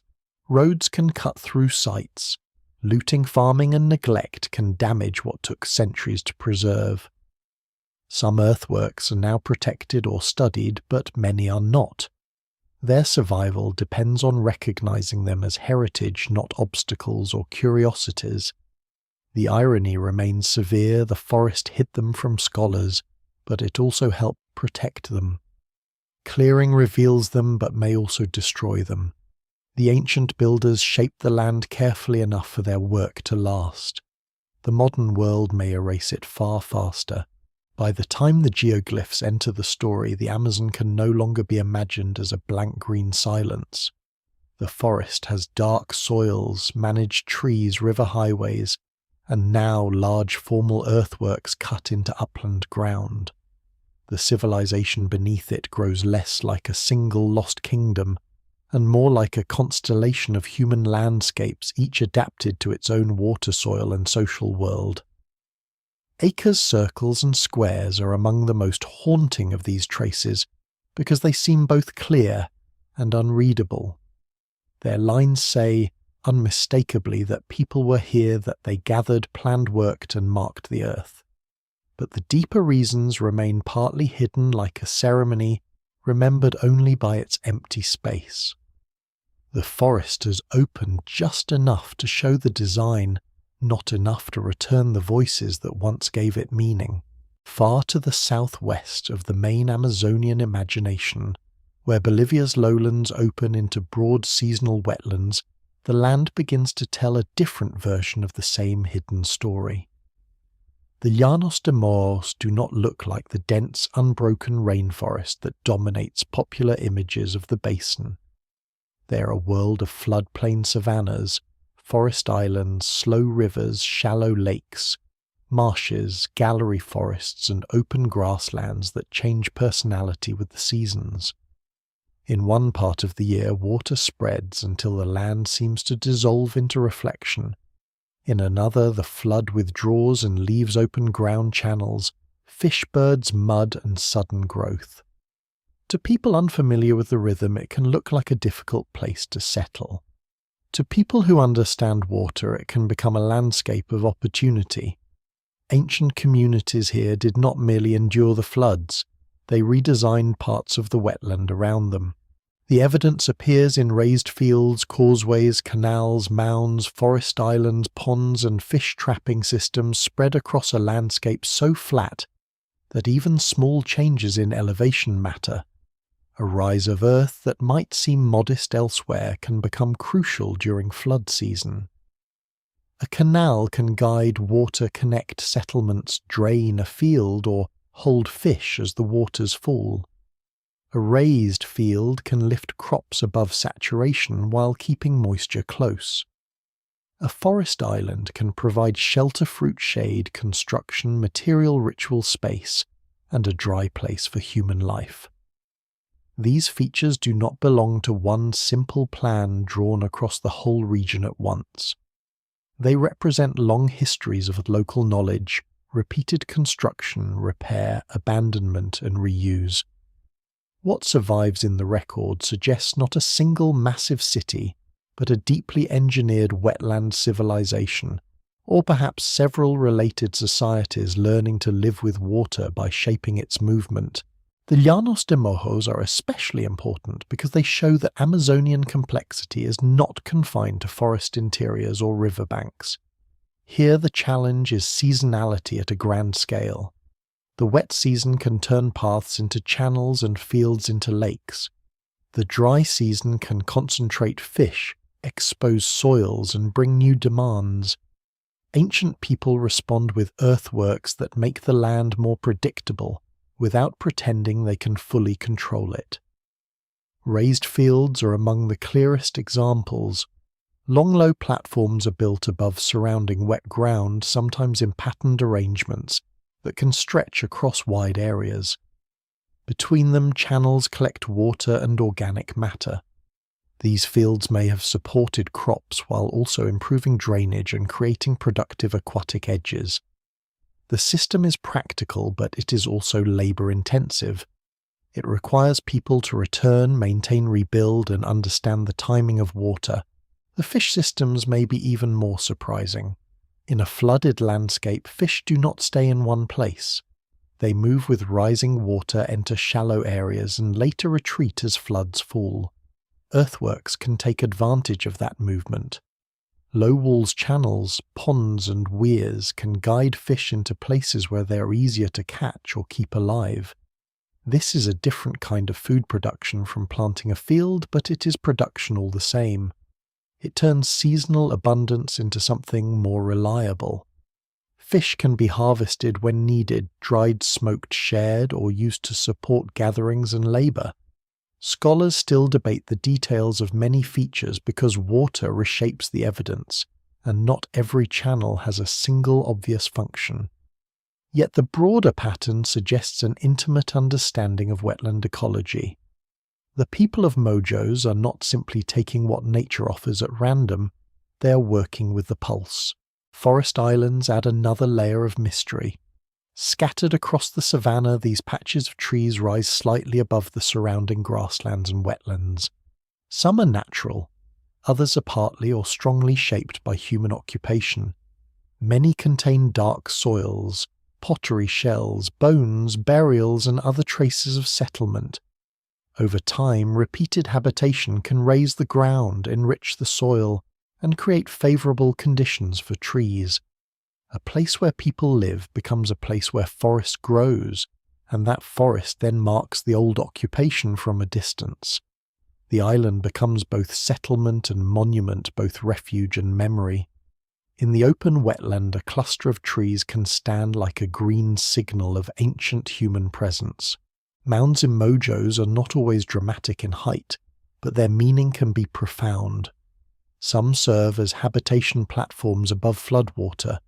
Others may have ceremonial or burial functions. Some are connected by causeways that allow movement across wet ground. In a seasonal floodplain, a causeway is more than a road. It is a statement that people expect to move, gather trade, visit and maintain relationships even when water divides the land. Raised paths can link dry places, ritual centres, gardens, fishing zones, and neighbouring communities. They show that the ancient landscape is not passive. It has circulation built into it. During the flood, when water covers the low ground, the causeways may remain as lifelines. During the dry season, they may become formal routes through an engineered world. The scale of construction in the Llanos de Mojos has led some researchers to argue for large organised populations capable of coordinating labour across generations. Others urge caution, noting that features may have been built over long periods by smaller communities, not necessarily by a centralised state. This debate matters because the presence of earthworks does not automatically prove a single political structure. Many different forms of society can organise labour. Families can maintain fields. Villages can cooperate on canals. Regional leaders can coordinate larger works. Ritual gatherings can bring people together for construction and feasting. The evidence remains incomplete, and no single explanation fully accounts for the entire wetland. Still, the sheer density and variety of features show that ancient Mojos was not an untouched natural savanna. It was a lived and modified landscape. A lesser-known part of this story is that some wetland engineering may have increased biodiversity rather than simply replacing it. Channels, ponds, raised fields, and forest islands create edges, and edges often attract life. Fish birds, amphibians, insects, useful plants, and game animals can all benefit from varied habitats. Ancient human intervention may have created a mosaic of micro-environments, making the landscape more productive for people and other species at the same time. This does not mean every action was harmless or perfectly balanced. People can overuse wetlands as they can overuse forests, but it complicates the old assumption that human alteration always means ecological simplification.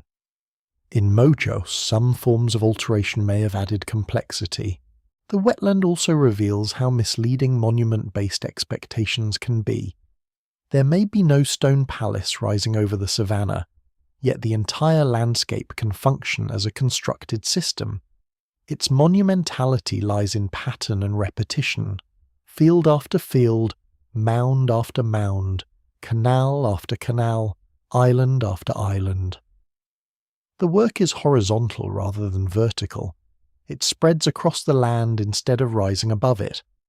A visitor standing at ground level might miss the full design, seeing only a grassy rise, a tree island, a muddy ditch, or a shallow pond. From above, the coordination becomes more visible. From excavation, the human depth becomes clearer. From environmental study, the intelligence of the system begins to emerge. Daily life in such a landscape must have been deeply seasonal. During floods, people may have moved by canoe between raised places, fished in expanded waters, and used causeways where possible. During lower water, they may have planted repaired fields, maintained canals, harvested, trapped fish, hunted, gathered, and travelled across exposed ground.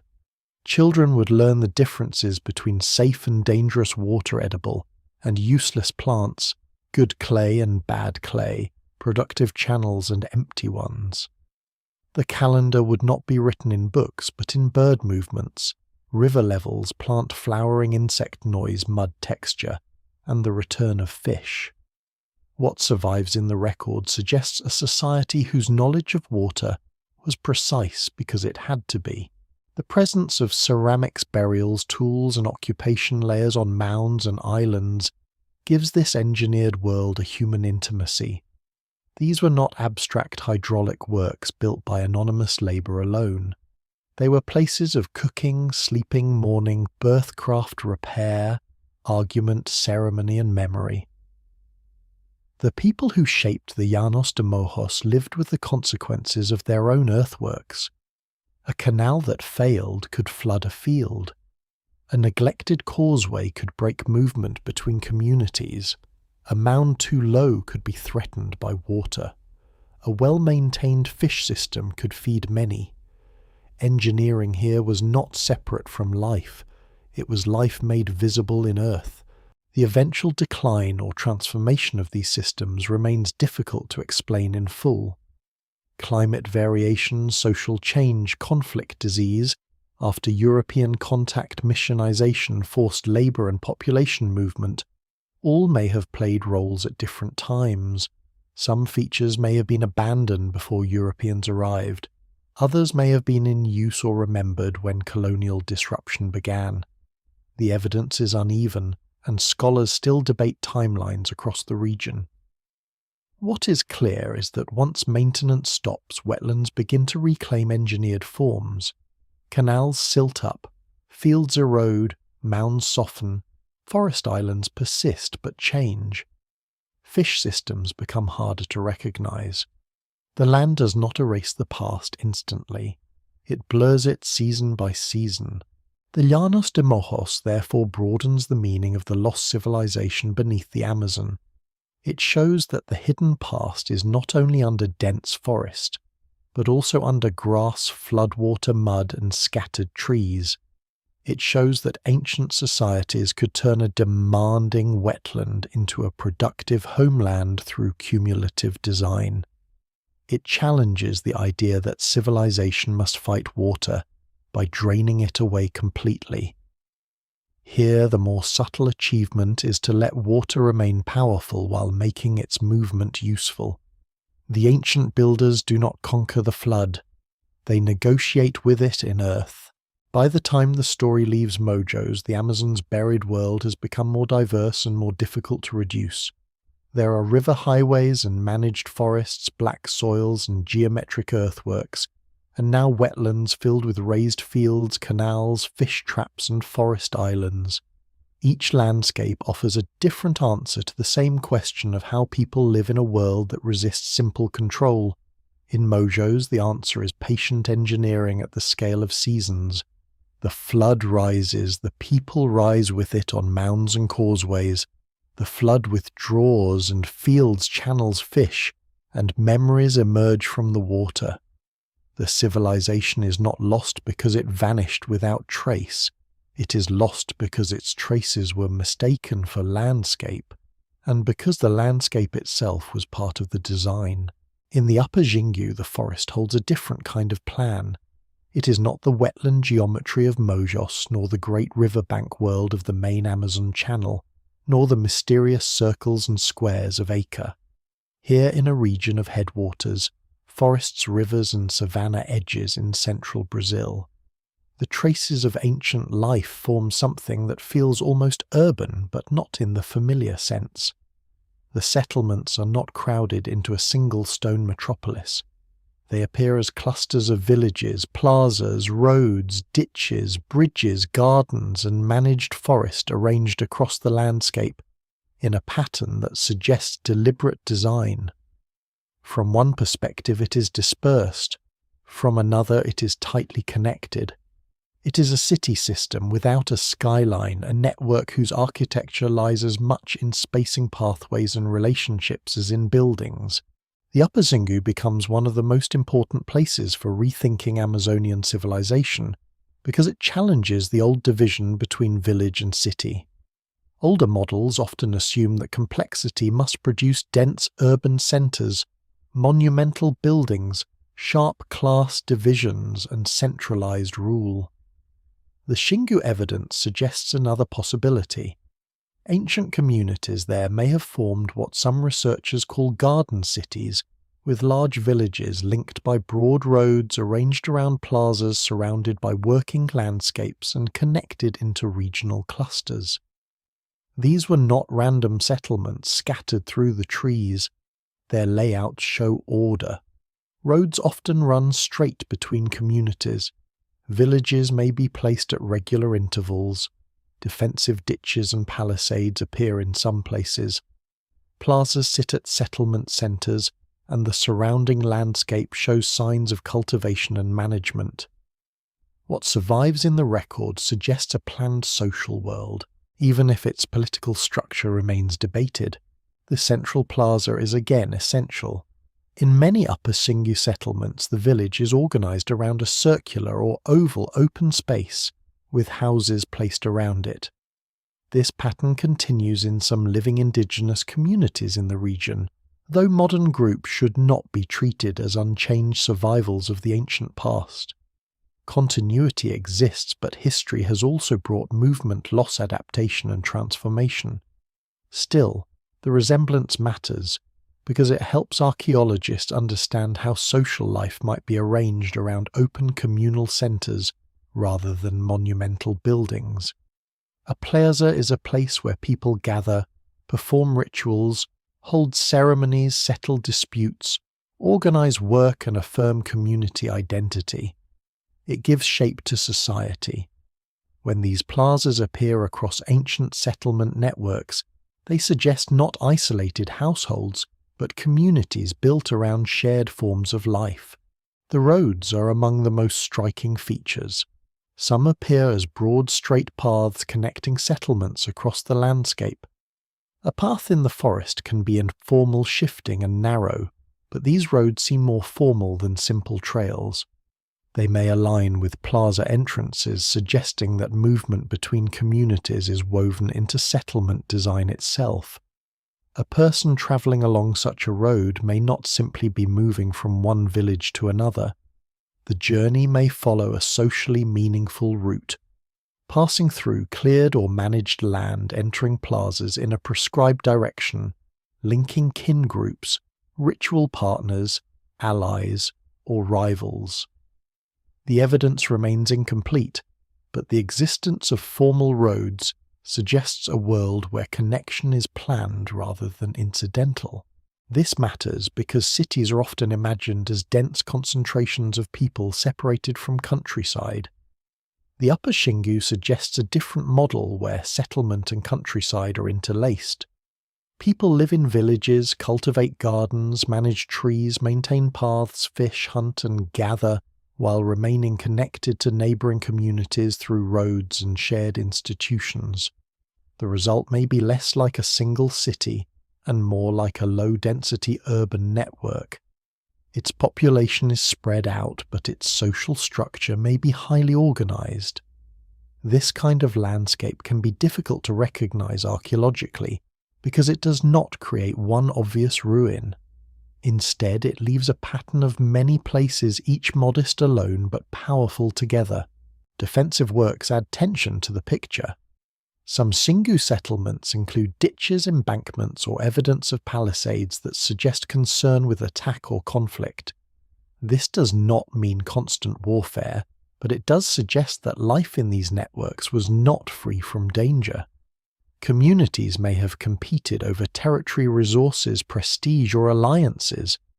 They may have defended themselves against raids. They may also have used defensive features to mark social boundaries and identity. As with other Amazonian earthworks, purpose can be mixed. A ditch can protect, define, impress, and organize space at the same time. No single explanation fully accounts for every feature, and scholars still debate how conflict, cooperation, and political authority balanced in the region. The phrase garden city becomes especially useful when thinking about food. The people of the Upper Xingu likely depended on mixed systems of cultivation, fishing, tree management, and forest resources. Manioc would have been important along with other crops and useful plants. Gardens may have surrounded villages while managed forest and fallow zones extended outward. In a humid tropical setting, such a system can support communities without requiring the permanent destruction of all surrounding vegetation. Fields shift, fallows, regrow, tree crops remain, and useful species accumulate near places of settlement. The city is not built against the forest. It is partly built through the forest. One lesser known and fascinating detail is the way settlement planning in the Upper Xingu may have reflected social ideals of balance and symmetry, rather than simple convenience. Roads, plazas, and village layouts can create ordered relationships between households, communities, and directions. In many indigenous societies of lowland South America, spatial organization is deeply tied to kinship, ritual, age, gender, and cosmology. Archaeology cannot recover every meaning behind an ancient layout, but it can show that the arrangement was not accidental. A circular village is not merely efficient. It can express a way of imagining community with households facing a shared centre and social life arranged around visibility, reciprocity, and ceremony. The ancient Xingu system also shows how a society can be complex without producing the same kind of hierarchy visible in empires. There may have been leaders, ritual specialists, influential families, and regional authority, but the evidence does not require a king ruling from a palace. Power could have operated through councils, chiefs, ceremonial leadership, kin alliances, or control of ritual knowledge. It may have varied from place to place and changed through time. The absence of royal tombs or carved inscriptions does not mean the absence of politics. It means politics left different traces. A broad road between villages can be political. A plaza can be political. A defensive ditch can be political. A shared settlement plan repeated across a region can be political because it shows people agreeing or being persuaded to live within a common spatial order. The forest's regrowth later hides this order almost completely. Once roads are abandoned, vegetation closes over them. Once plazas are no longer cleared, saplings enter the open space. Houses decay. Palisades rot. Gardens return to secondary forest. Ditches softened. From the air under unbroken canopy, the network disappears. From the ground, even a road once broad enough for ceremonial movement may become only a subtle corridor or a difference in vegetation. This is why the Upper Xingyu remained invisible to many outsiders for so long. The system did not vanish because it was imaginary. It vanished because its materials were alive earthen and vulnerable to time. Modern research in the region brings together excavation mapping, oral history, ethnography, satellite imagery and collaboration with indigenous communities. The work must be careful because the Upper Xingyu is not an empty archaeological zone. It is home to living peoples with deep histories, rights and knowledge. Their lands have faced pressure from deforestation ranching, farming roads, fire and political conflict. Archaeology here is not only about reconstructing a vanished world. It is also about recognizing continuity and protecting landscapes where ancient and living histories overlap. The ancient Xingyu settlements are not disconnected ruins belonging only to the past. They are part of a broader indigenous history that continues in the present. The scale of the ancient system remains debated. Estimates of population size vary, and the meaning of urbanism in this context is still argued. Some scholars emphasize complexity and regional planning. Others warn against overstating density or imposing city labels too quickly. Both cautions matter. The evidence is strong enough to show substantial organized pre-Columbian settlement networks. It is not always strong enough to reconstruct exact population numbers, political titles, or every social institution. The most honest picture is one of complexity without overclaiming. The Upper Xingyu does not need to become a tropical version of Rome to matter. Its importance lies precisely in being something else. There is a quiet beauty in that difference. The ancient Xingyu world seems to have spread horizontally through relationship rather than vertically through monuments. Its roads connect rather than dominate. Its plazas gather rather than tower. Its gardens feed rather than separate city from forest. Its earthworks define space without covering the land in stone. Such a system can be powerful and fragile at the same time. It depends on maintenance, memory, cooperation, and repeated acts of clearing, planting, walking, repairing, and gathering. When those acts stop, the city dissolves back into forest faster than stone would. But for centuries, while the system lives, it can shape an entire region. The collapse or transformation of this network cannot be reduced to a single moment. Some changes may have occurred before direct European presence, through conflict, environmental shifts, internal reorganization, or regional movement. After European contact, disease, slave raiding, missionization, violence, and displacement bring deeper disruption across many Amazonian societies. The Upper Xingyu, like other regions, is not frozen in time until outsiders arrive. It has its own earlier history. But colonial catastrophe changes the scale of survival. Networks shrink, communities move, knowledge is guarded, transformed, or lost. The forest closes over roads that once carried people between plazas. The geometry of connection becomes archaeology, yet the story does not end in disappearance. Living Xinguano peoples preserve social forms, ceremonial life, ecological knowledge and relationships to land that help challenge the myth of an empty Amazon. Their presence does not allow a simple one-to-one reconstruction of the ancient system, but it prevents the past from being treated as wholly dead. It reminds the larger story that Amazonian civilization was not only erased, it was attacked, reduced, adapted, and carried forward in altered forms by descendants and neighbouring peoples who continue to live in the region. The evidence remains incomplete, but the continuity of indigenous life gives the archaeology a human depth that remote sensing alone cannot provide. By the time the Upper Xingu enters the documentary arc, the lost civilization beneath the Amazon has become unmistakably plural. It is no longer enough to speak of hidden ruins. There are hidden systems. Mojo shows engineered wetlands. Acre shows formal earthworks. Terra Preta shows long occupation and soil creation. The rivers show movement and exchange. The forests show cultivation woven into ecology. The Xingu shows how all these themes can come together in regional planning, where villages, roads, plazas, gardens, ditches, and forest form a living network. It is a civilization without the usual silhouette, yet it leaves a pattern as deliberate as any ancient street plan, and perhaps that is why it remained so difficult to see. The Upper Xingu did not build a city that defeated the forest forever. It built a way of life that required the forest shaped it, moved through it, and depended on human hands to keep its spaces open. When those hands were fewer, when disease and violence and time weakened the network, the forest returned not as an enemy, but as an old partner reclaiming the openings.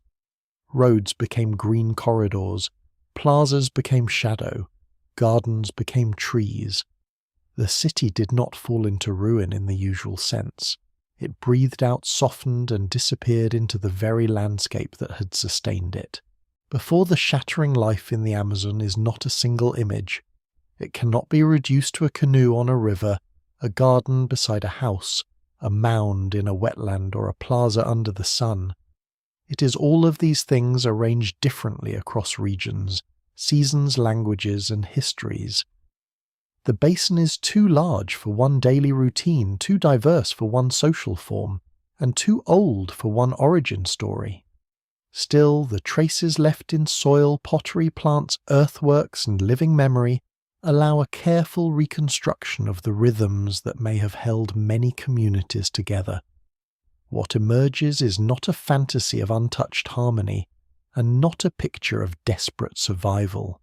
It is a human world, practical, skilled, social, ceremonial, sometimes tense, sometimes abundant and always shaped by attention to land and water.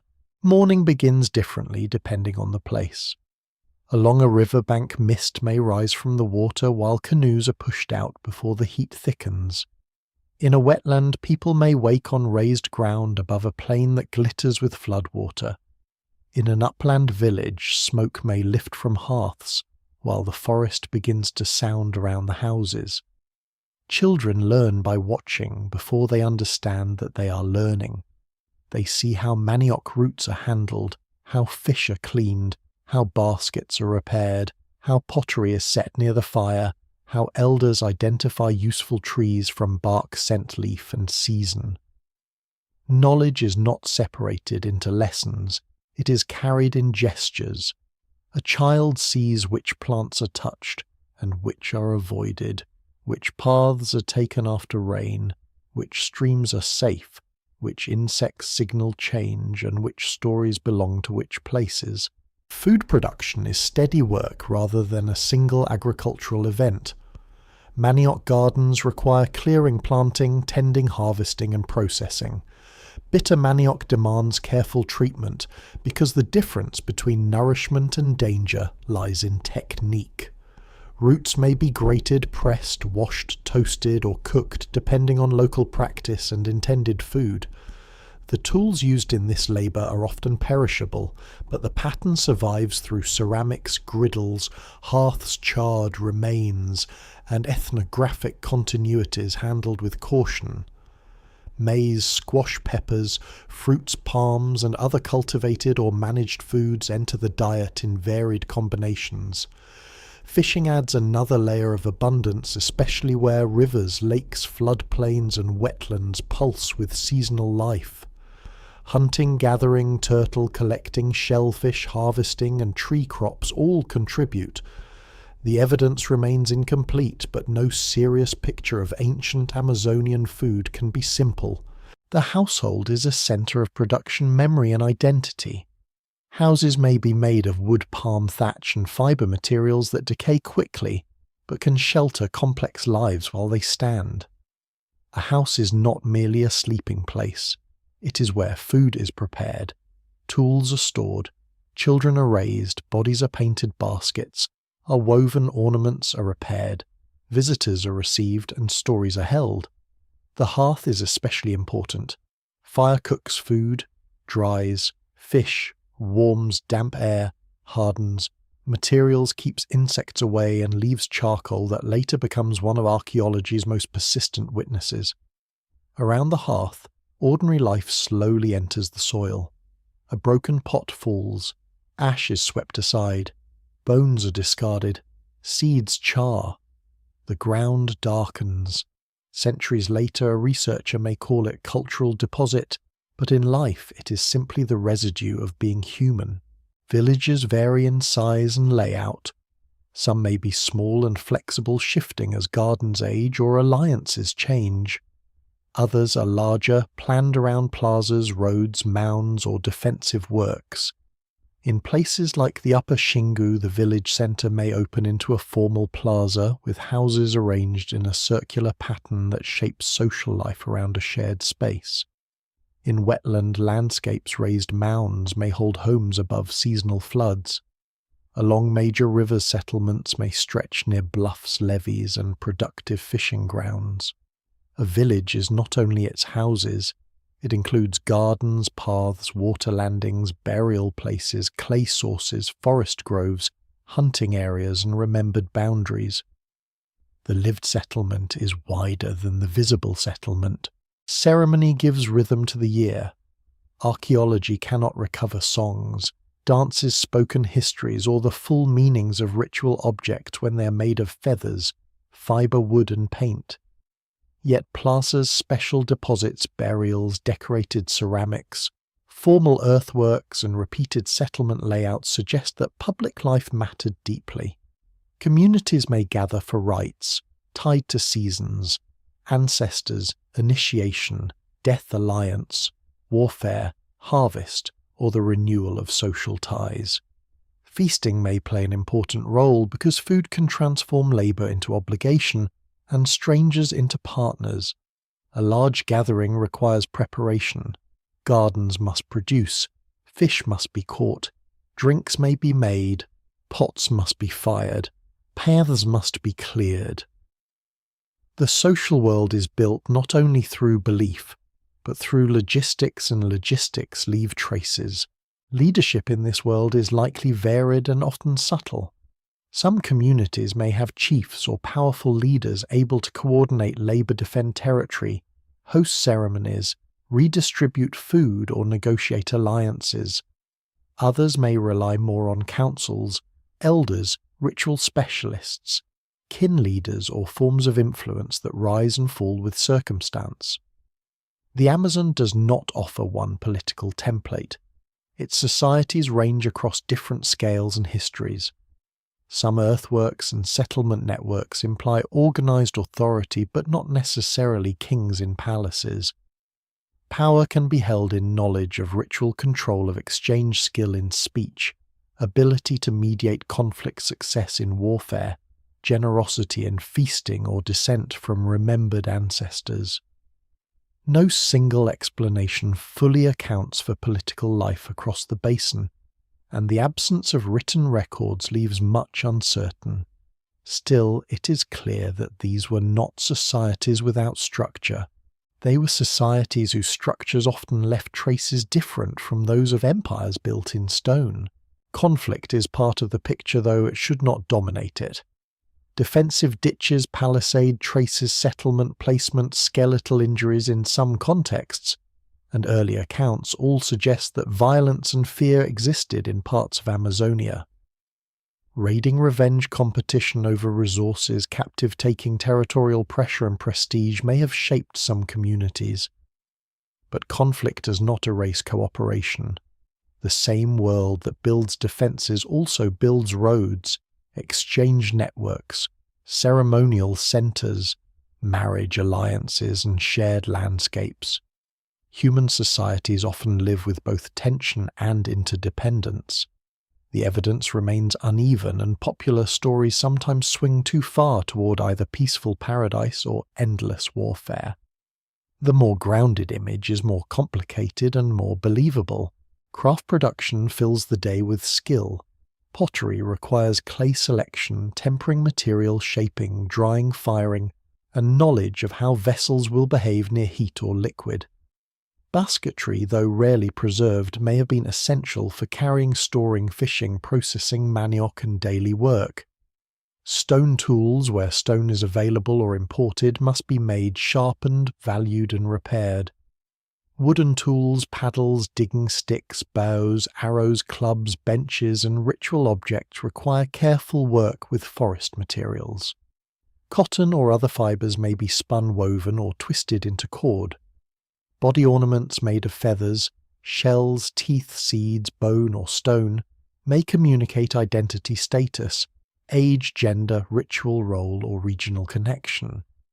Many of the most visually striking objects of ancient Amazonian life were probably made of materials that do not survive well, which means the archaeological record underrepresents beauty. Trade and exchange add movement beyond the village. A pot style may travel through imitation marriage migration or trade. A stone axe may move far from its source. Feathers, pigments, medicinal plants, resins, salt shells, and crafted objects may circulate through networks of obligation and desire. Goods do not have to move through markets in the modern sense to matter. They can pass as gifts, bride wealth ritual payments, diplomatic offerings, or spoils of conflict. Exchange carries stories as well as objects. It tells people that other communities exist beyond the next bend in the river or the next forest path. It widens the world. Death anchors people to place. Burials, where they're found, reveal care ritual and memory, though practices differ widely. Some dead may be buried in urns. Some may be placed within or near settlements. Some remains may be treated in ways that leave little archaeological trace. Ancestors may matter in claims to land rights, to gardens, leadership, and ceremonial identity. A mound may hold the dead as well as the living. A village may be built near remembered graves. The evidence remains incomplete, but burial practices remind the modern observer that ancient Amazonian landscapes are not merely economic systems. They are emotional landscapes filled with grief, continuity, obligation, and fear of forgetting. The seasonal rhythm ties everything together. Rain changes paths, floods change fishing, dry periods change travel, gardens mature at different times, fruit trees draw animals, rivers rise over banks, insects swarm, certain fish run, turtles nest. Clay becomes easier or harder to work. Forest openings grow back. Houses need repair. A community that ignores season cannot last. This is why Amazonian knowledge is so exact. It must be exact because the environment is generous in one moment and dangerous in another. Ancient people do not simply adapt once, they adapt continuously. What is most striking after all the evidence is gathered is the ordinariness of the lost world. Its mystery does not come from being inhuman or impossible. It comes from being so deeply human in forms that later observers failed to recognize. People wake, cook, plant, fish, build, argue, mourn, celebrate, defend, teach, remember, and alter the soil beneath their homes. Their lives are not minor because their buildings decay. Their histories are not empty because their writing, if they use symbolic systems now lost or unrecognized, does not survive in libraries. The civilization beneath the Amazon is made from repeated acts, and repeated acts are precisely what make a world durable while it lives. Then, beyond the ordinary rhythm, a shadow begins to form. The villages, gardens, roads, earthworks, and river networks are strong in the way. Living systems are strong, but they are not invulnerable. They depend on people remaining numerous enough to maintain paths, clear plazas, repair canals, tend trees, renew fields, teach children, and gather for ceremonies. They depend on memory passing from one generation to the next. They depend on social networks that can survive conflict, drought, flood, and disease.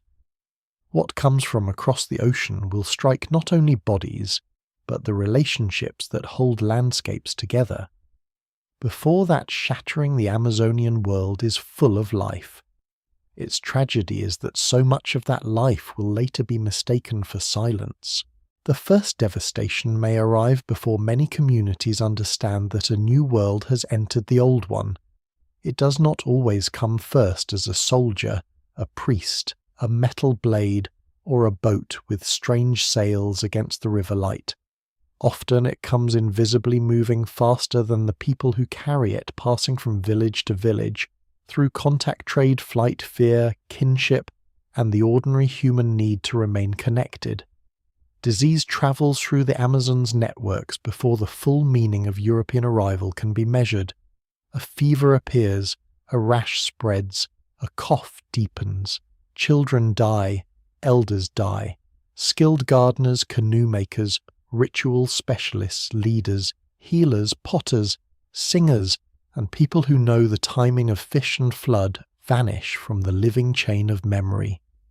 The catastrophe is biological, but it is never only biological. It strikes the body and then continues into the landscape. European contact in the Amazon is not one event. It unfolds unevenly across rivers, frontiers, missions, trading zones, raiding routes, colonial settlements, and distant regions that may feel the effects long before they see many Europeans directly. The first Spanish and Portuguese expeditions moved through parts of South America with ambitions shaped by empire, religion, wealth, fear, and rumour. Some early travellers describe populous riverbanks and organised communities. Later observers often see fewer people, fragmented settlements, or regions that seem empty. The difference is not simply contradiction. In many places it may record collapse in motion. The evidence remains incomplete, and scholars still debate population numbers before contact. But there is little doubt that introduced diseases cause enormous mortality across the Americas, including lowland South America. Smallpox, measles, influenza, and other infections enter populations with no prior exposure and no inherited immunity. They do not need to wait for conquest to begin their work. The Amazon's river highways, which once carried food, marriage ties, ritual gatherings, trade goods, and news become pathways for disaster. The same connectivity that helps societies flourish can help epidemics travel. A canoe arriving from downstream may bring relatives gifts, warnings, or infection. A group fleeing violence may carry disease into a refuge. Captives taken in raids may spread illness into new communities. Mission villages where colonial powers often concentrate indigenous populations can become places where disease burns through people more easily. The river system does not cause the catastrophe, but it shapes its movement. The basin's hidden civilization is vulnerable, not because it is primitive, but because it is connected, social, and alive. Disease alone, however, cannot explain the shattering. Violence follows, accompanies, and deepens it. Slaving expeditions move through parts of the basin, capturing people for labor and tearing communities apart. Colonial demands for workers, converts, tribute territory, and control disrupt old systems of settlement and authority. Missions gather diverse peoples into new settlements, sometimes offering refuge from raiders, sometimes becoming instruments of coercion, dependency, and cultural transformation. Warfare intensifies in some places as colonial goods, alliances, and pressures alter existing conflicts. People move to escape enslavement disease or forced conversion. Villages are abandoned. Old enemies may merge under pressure. Survivors from different languages and traditions may form new communities. The world that emerges is not simply smaller, it is reorganized under trauma. One of the hardest losses to measure is the loss of specialists. A population collapse is not only a reduction in numbers, it is the breaking of skill chains. In any complex society, certain people hold knowledge that takes decades to learn. Some know how to organize ceremonies, remember genealogies, heal with plants, interpret seasonal signs, negotiate alliances, build large communal structures, make particular forms of pottery, maintain canals, manage fish traps, or prepare ritual objects from materials that decay without trace. When elders die in large numbers, when children are orphaned, when families flee, when gatherings become dangerous, when old places are abandoned, knowledge can vanish quickly. The evidence for this kind of loss is often indirect because what disappears is not always preserved in the ground. But any society whose life depends on memory suffers deeply when memory keepers are taken. The landscape begins to feel the absence. A road through the forest must be walked and cleared, or it narrows. A plaza must be kept open, or saplings enter. A raised field must be repaired, or water erodes its edges. A canal must be maintained, or it silts. A fish weir must be rebuilt after floods, or it stops working. A garden must be tended, or it becomes fallow and then forest. A useful tree may continue to fruit, but without people to harvest, plant, and protect its descendants, the pattern changes. Terra Preta remains fertile, but the village that created it may no longer stand. The collapse of population therefore becomes visible, not only in burials or abandoned ceramics, but in the slow loosening of maintenance across the land. The ancient Amazonian world is built through repeated care. When care is interrupted, the forest begins to close. The process is not immediate and not uniform. Some communities resist retreat, adapt, or survive in altered forms. Some regions remain beyond strong colonial control for long periods. Some indigenous groups strategically engage with missions, trade, or alliances while preserving parts of their autonomy. Others move deeper into forests, avoid rivers watched by raiders, or reorganize around new defensive needs. It would be wrong to imagine indigenous peoples only as passive victims of catastrophe. They make choices under extreme pressure. They fight, flee, negotiate, conceal, adopt, reject, and rebuild. Yet recognizing agency does not soften the scale of destruction. The forces arriving with colonial expansion are overwhelming in many places, and survival often requires leaving behind parts of the world that once held communities together. Fire enters the story in several ways. Ancient people have long used controlled burning in gardens, fields, savannas, and managed landscapes. After collapse, patterns of burning may change. Some cultivated clearings are no longer renewed and return to forest.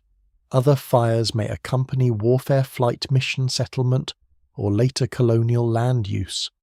In modern times, fire associated with deforestation becomes vastly different in scale and effect from many ancient practices.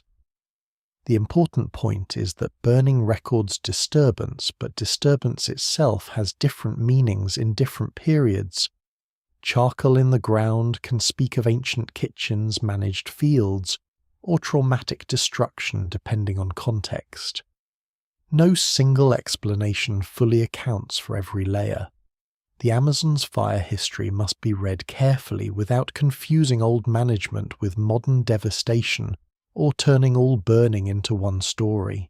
The early colonial accounts preserve fragments of a world in crisis. Some describe large villages, fleets of canoes, warriors, cultivated fields, and leaders with influence along rivers. Others describe hardship, fear, hunger, abandoned places, and scattered communities.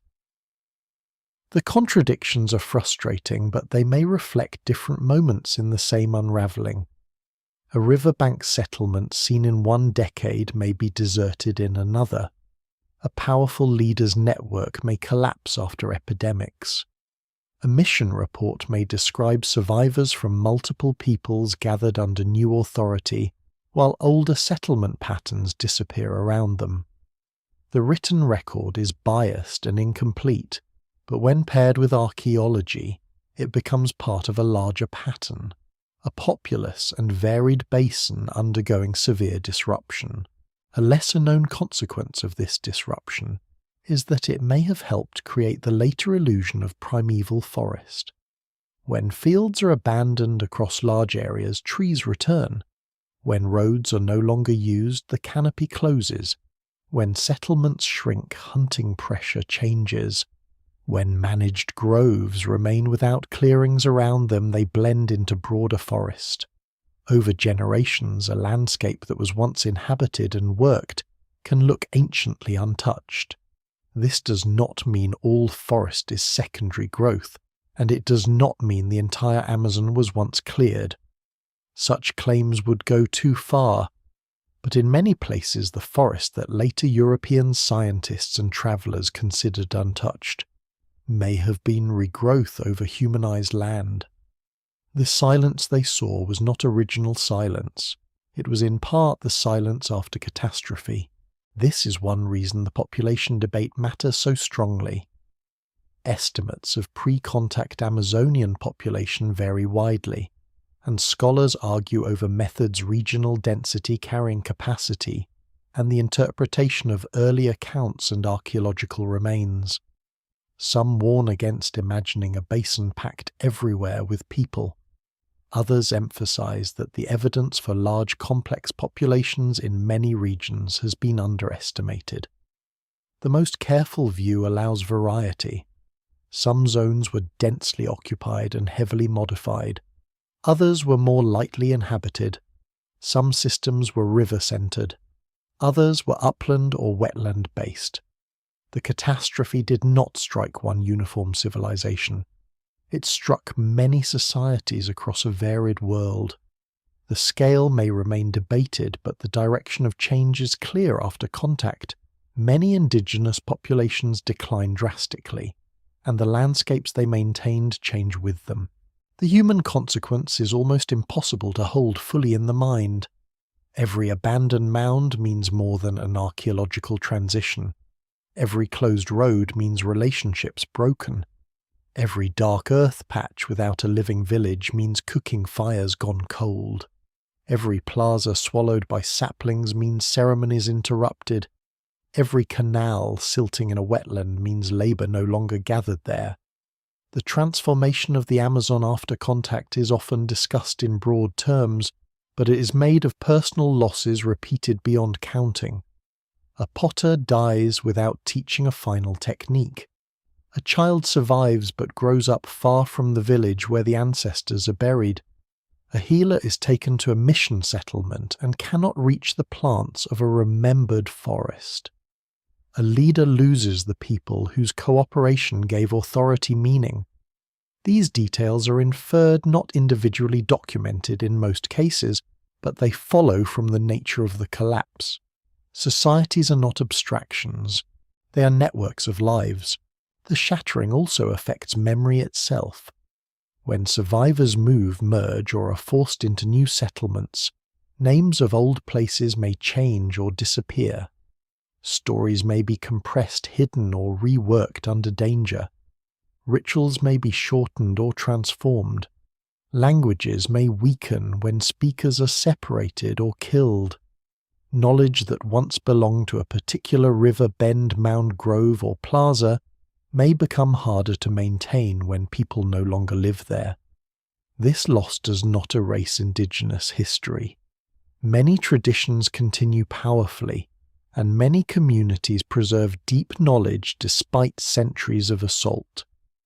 But it does create gaps that archaeology now tries imperfectly to approach through soil artifacts and landscape forms. The arrival of Europeans therefore does not simply end one chapter and begin another. It breaks the method by which the Amazonian world reproduces itself.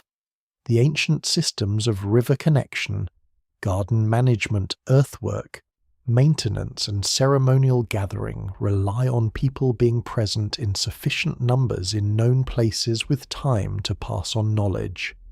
Epidemic disease removes people, violence removes people, forced labor removes people, missions relocate people, slavery tears people from kin and land. The result is not only demographic collapse, but a collapse of continuity in many regions. What had been ordinary becomes impossible. What had been maintained becomes abandoned. What had been visible becomes hidden. By the end of this transformation, the forest has begun its long return over many old human landscapes. The process will later mislead observers into thinking the Amazon was always as they find it. But beneath the green recovery, the signs remain dark soil pottery, earthworks, mounds, altered tree patterns, canals and roads. The catastrophe does not erase the past completely. It covers it. It turns lived worlds into archaeological ones. It changes settlements into sites, gardens into forest, and roads into faint lines under leaves. The lost civilization beneath the Amazon is lost in large part because the people who made it suffered a disaster of almost unimaginable scale. It is not a romantic disappearance. It is not a puzzle of voluntary vanishing or a mythic curse. It is history carried by microbes, weapons, forced labor, hunger, fear, and colonial ambition. The forest that closes afterward is beautiful, but its beauty can be deceptive. In many places, the green silence is not the silence of a land untouched by civilization. It is the silence after voices have been violently thinned, after fires have gone out, after plazas have emptied, and after the rivers that once carried ordinary life begin carrying the news of loss. When the people are gone or fewer than before, the forest begins its patient work. It does not mourn and it does not hurry. It simply grows. Seeds fall into plazas where feet once kept the ground open. Saplings rise along roads where travellers once moved between villages. Vines cross old causeways. Leaf litter settles into ditches. Roots enter house floors, refuse pits and burial places. Rain softens embankments. Floodwater carries silt into canals. Ants, fungi, worms, and insect break down the last organic traces of daily life. A clearing can become a thicket. A thicket can become young forest. Young forest can become high canopy. Within generations, a place that once held cooking fires, ceremonies, children, gardens, and repair work may look to a passing stranger like a fragment of timeless wilderness. This closing of the forest is one of the most important acts in the Amazon's long history because it changes not only the landscape, but also the story later people tell about it. Abandoned fields do not remain empty for long. In the humid tropics, growth returns with astonishing force where conditions allow. Useful trees planted or protected by earlier communities may continue to thrive, but they are joined by pioneer species, palms, vines, and eventually mature forest. Old gardens blur into secondary growth. Managed groves lose their human context. Roads become narrow corridors of slightly different vegetation. A central plaza once swept, cleared and filled with public life becomes shaded ground.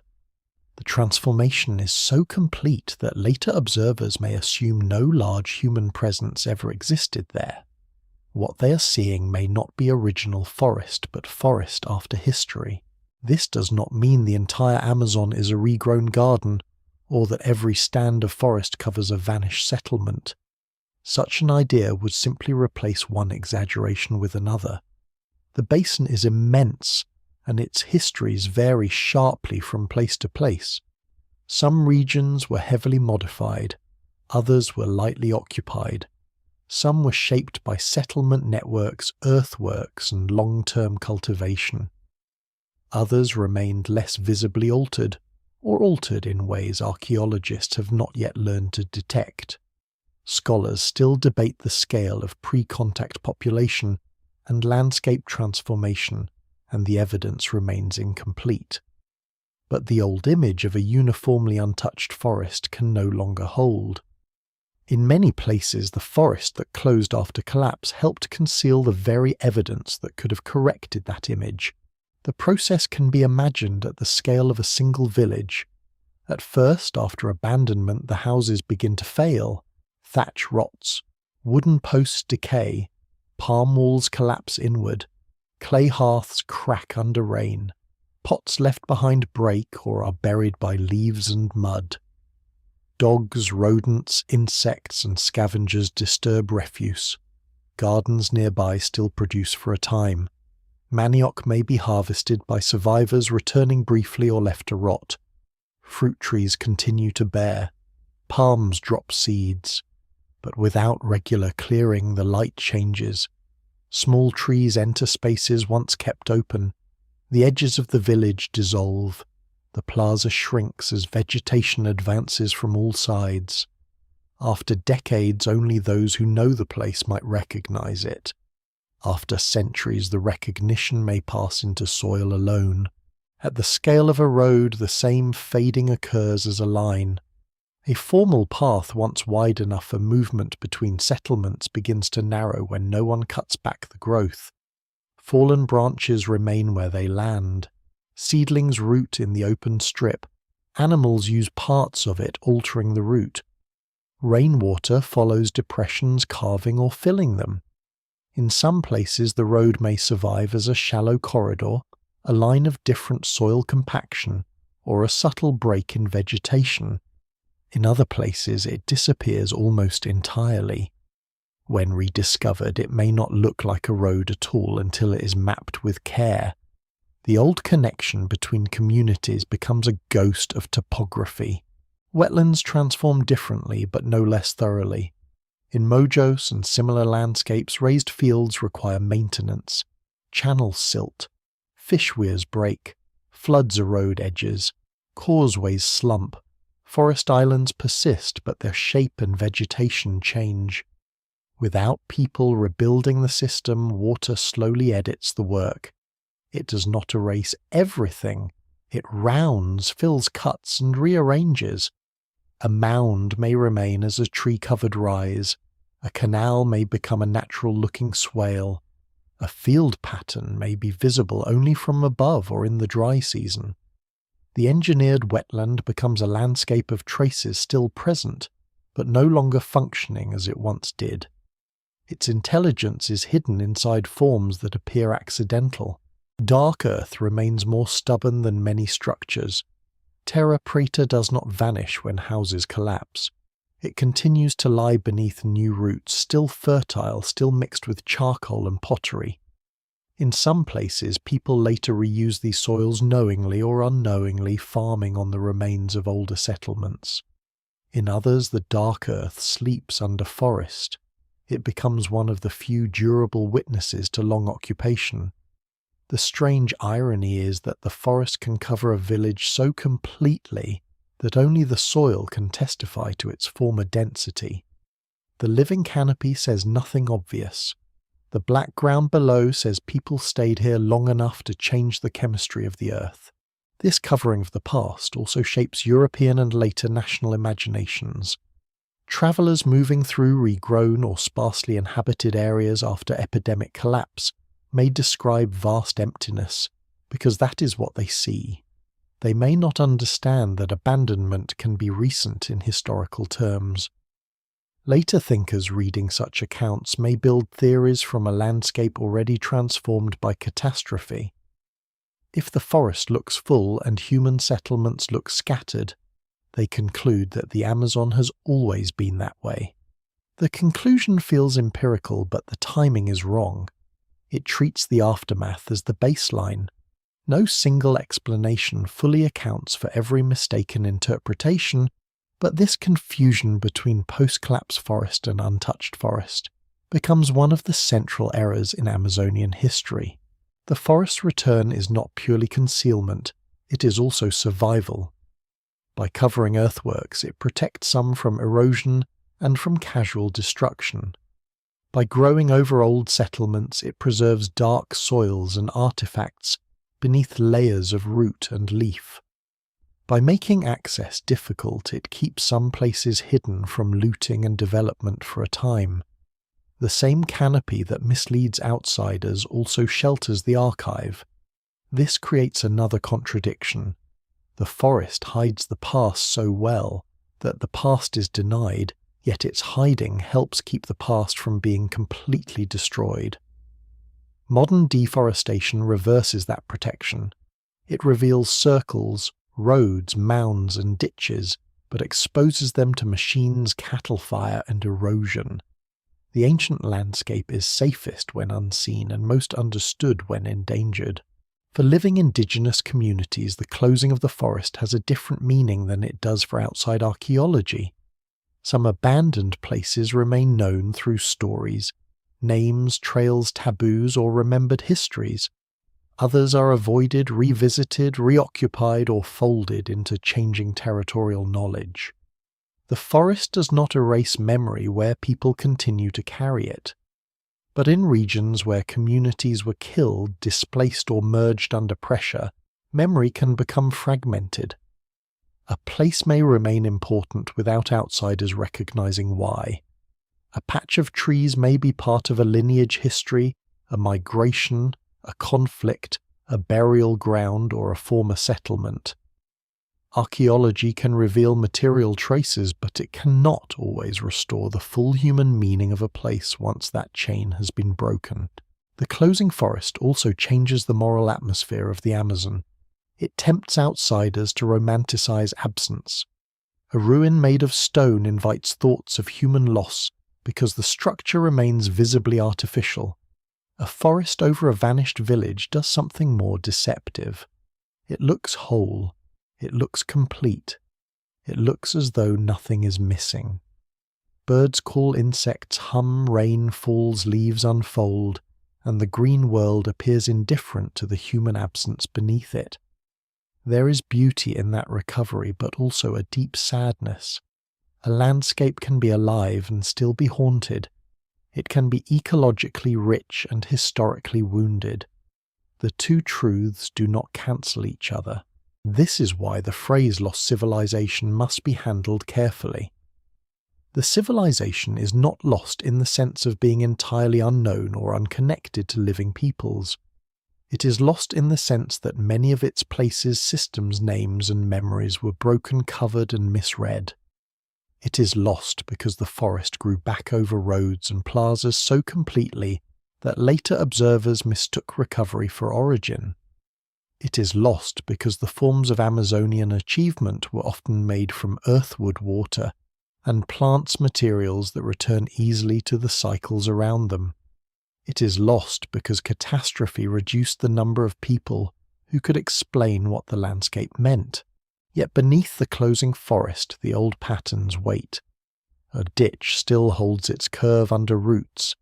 A mound still rises slightly above floodwater. A causeway still runs between places that no longer call to each other by name. A dark soil deposit still feeds new growth from ancient fires. A grove of useful trees may still fruit where people once planted, harvested, and taught children their value. The forest does not preserve the past like a museum. It preserves it like a dream, altered, overgrown, and difficult to separate from the life that came afterward. By the time the canopy is fully closed, the Amazon seems to have swallowed its own history. But swallowing is not the same as destroying. The traces remain waiting for new tools, new questions, and renewed respect for indigenous knowledge to bring them back into view. The silence after collapse is therefore not empty. It is layered. It contains regrowth, forgetting, survival, concealment, and protection. It contains the strange fact that a civilization can disappear, not because it leaves no marks, but because the marks become indistinguishable from the world that grows over them. The forest closes again, and beneath it the Amazon keeps its long human memory in darkness, Not gone but hidden beneath leaves, roots and time, the rediscovery begins with the change in the way the ground is seen. For a long time, the Amazon gives up its ancient traces slowly. One excavation pit, one river bank cut, one farmer's field, one exposed earthwork at a time.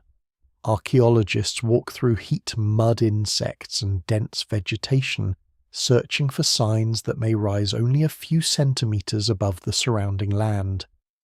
They listen to local knowledge, examine pottery fragments, test soils, map mounds, and follow old paths where they can still be found. The work is patient and physical. It asks the researcher to kneel, dig, sift, compare, and doubt.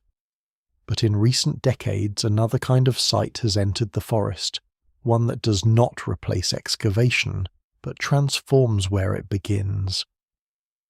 Satellites, aerial surveys, and laser scanning allow the hidden landscape to appear in forms that the human eye cannot easily gather from the ground. The forest remains dense, yet the old lines beneath it begin to return. LiDAR becomes one of the most powerful tools in this new vision. The word refers to a method that uses laser pulses sent from aircraft or other platforms to measure surfaces below. Many pulses strike leaves and branches, but some reach the ground through gaps in the canopy. When millions of these measurements are processed, researchers can create detailed models of the terrain beneath vegetation. A forest that appears as an unbroken green surface can be digitally thinned away, revealing mounds, ditches, canals, roads, terraces, causeways, and subtle rises that would be nearly impossible to understand from a difficult walk below. The effect can be startling. What looked like natural relief becomes a planned landscape. What seemed empty becomes patterned. The forest does not vanish in reality, but for a moment in the data the buried grammar of the land becomes visible. This technology has changed archaeology in many tropical regions, and in the Amazon it carries special importance, because so much of the ancient record is low, earthen, and covered. A stone tower can be seen through trees more easily than a shallow ditch. A great pyramid can announce itself even under vegetation. But Amazonian architecture often lies close to the ground, softened by rain and roots. LiDAR helps detect the faintness. It can reveal that a rise is not random, that a path is straight for too long to be accidental, that a group of mounds forms a settlement pattern, or that a canal belongs to a larger water management system. It allows researchers to ask better questions before digging. The evidence remains incomplete because LiDAR does not explain meaning by itself, but it changes the scale at which the questions can be asked. Satellites add another layer. From above, researchers can observe vegetation differences, soil marks, moisture patterns, deforested areas, and geometric forms exposed by modern clearing. Some earthworks in Acre became widely recognized through satellite imagery where circles and squares appeared in pastures that had once been forest. Other features may show only under certain light, certain seasons, or after particular land use changes. Satellite images are less intimate than excavation, but they are powerful for scale. They can show that a feature is not alone. One earthwork leads to another, then another, until a regional pattern begins to emerge. The Amazon is too vast for archaeologists to examine every kilometre on foot. Remote sensing does not solve that problem entirely, but it gives the search a new map of possibilities. Still, the image from above is only a beginning. A line in LiDAR data must be tested on the ground. A mound must be walked, sampled, dated, and understood in context. A possible canal may be natural, altered, or fully artificial. A circular form may be ancient, recent geological, or misread. Careful archaeology moves between distance and touch. It uses the sky to find the clue, then the soil to question it. Excavation reveals whether pottery is present, whether charcoal can be dated, whether the soil has been disturbed by human action, whether plant remains survive and whether a feature belongs to one period or several. Without groundwork, remote sensing can tempt the imagination too far. With groundwork, it becomes one of the strongest tools for revealing what the canopy hides. Soil remains one of the most trustworthy witnesses. Terra preta, terra mullata, charcoal layers, phosphorus levels, micro-artifact concentrations and chemical signatures can reveal habitation even where visible structures have disappeared. A researcher may test a patch of ground and find that its chemistry differs sharply from nearby forest soil. High phosphorus may point toward organic waste food, remains bones or long occupation. Charcoal may indicate repeated burning. Pottery fragments may confirm domestic activity. The soil can show where houses stood, where refuse accumulated, where gardens may have extended, and where people returned again and again.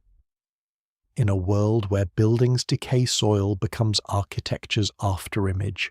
Pollen and phytoliths add smaller voices.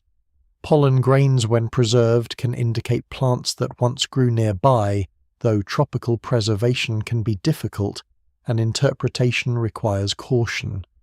Phytoliths are tiny silica bodies formed in some plants, and they can survive where other organic remains disappear.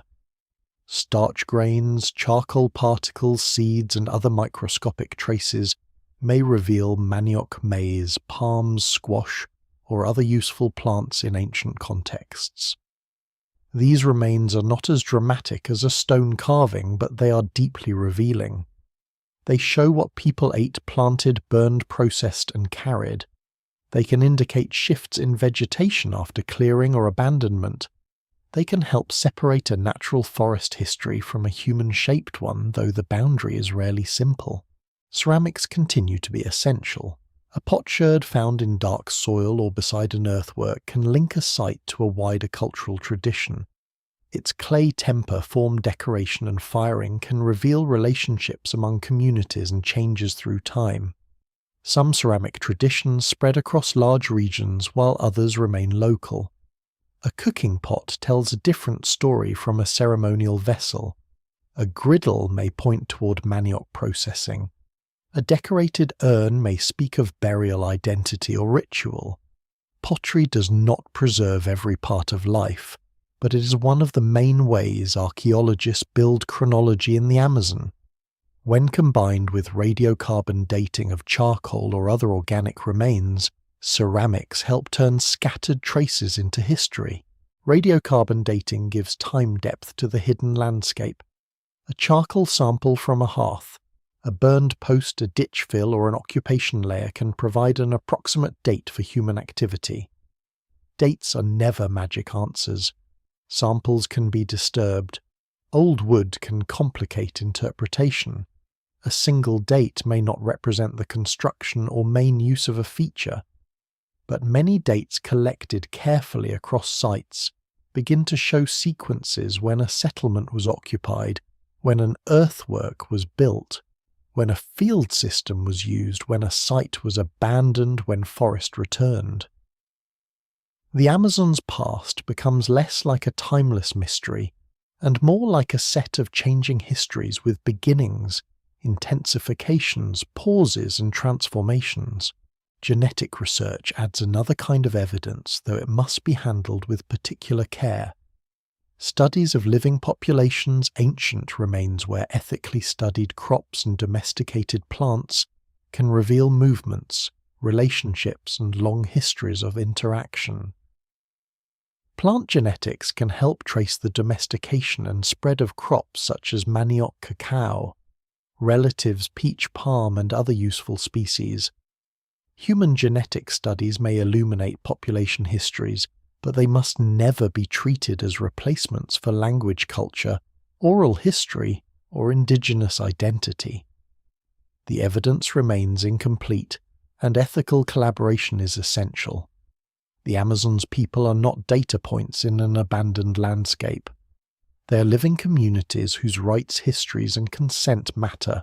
Oral histories and indigenous knowledge are equally important, though they have often been undervalued by outside scholarship. A place known through story may later prove archaeologically significant. A patch of fertile soil, a grove of useful trees, an old trail, a mound, or a place avoided for ancestral reasons may carry knowledge that remote sensing alone cannot interpret. Indigenous experts may understand the behavior of plants, animals, soils, floods, and old settlement places in ways that guide archaeological work. This knowledge is not simply a tool for scientists to extract. It is part of the history itself. The rediscovery of the ancient Amazon is strongest when it respects living knowledge as knowledge, not as folklore waiting for outside confirmation. The new tools also reveal how much remains unknown. Every LiDAR survey that discovers features raises the possibility of many more outside the surveyed zone. Every excavation clarifies one site while showing how different another region may be. The basin is vast, and archaeological work has been uneven, shaped by access, funding, politics, conservation, land rights, and danger. Many places have never been studied in detail. Some may be destroyed before they are documented. Others may remain hidden for generations. The evidence is growing quickly, but it's still fragmentary compared with the size of the landscape. No careful account can pretend the Amazon's ancient history is fully mapped. There is a danger in the excitement of rediscovery. New images from lasers and satellites can encourage headlines about lost cities, forgotten empires, or civilizations suddenly found beneath the jungle. These phrases capture attention, but they can flatten the real story. The Amazon's ancient past is not being discovered from nothing. Indigenous peoples have always known that the forest has history. Local communities have often known earthworks, dark soils, old mounds, and unusual places long before outside researchers arrived. The new technologies are powerful not because they invent the past, but because they allow certain kinds of evidence to be seen at broader scales.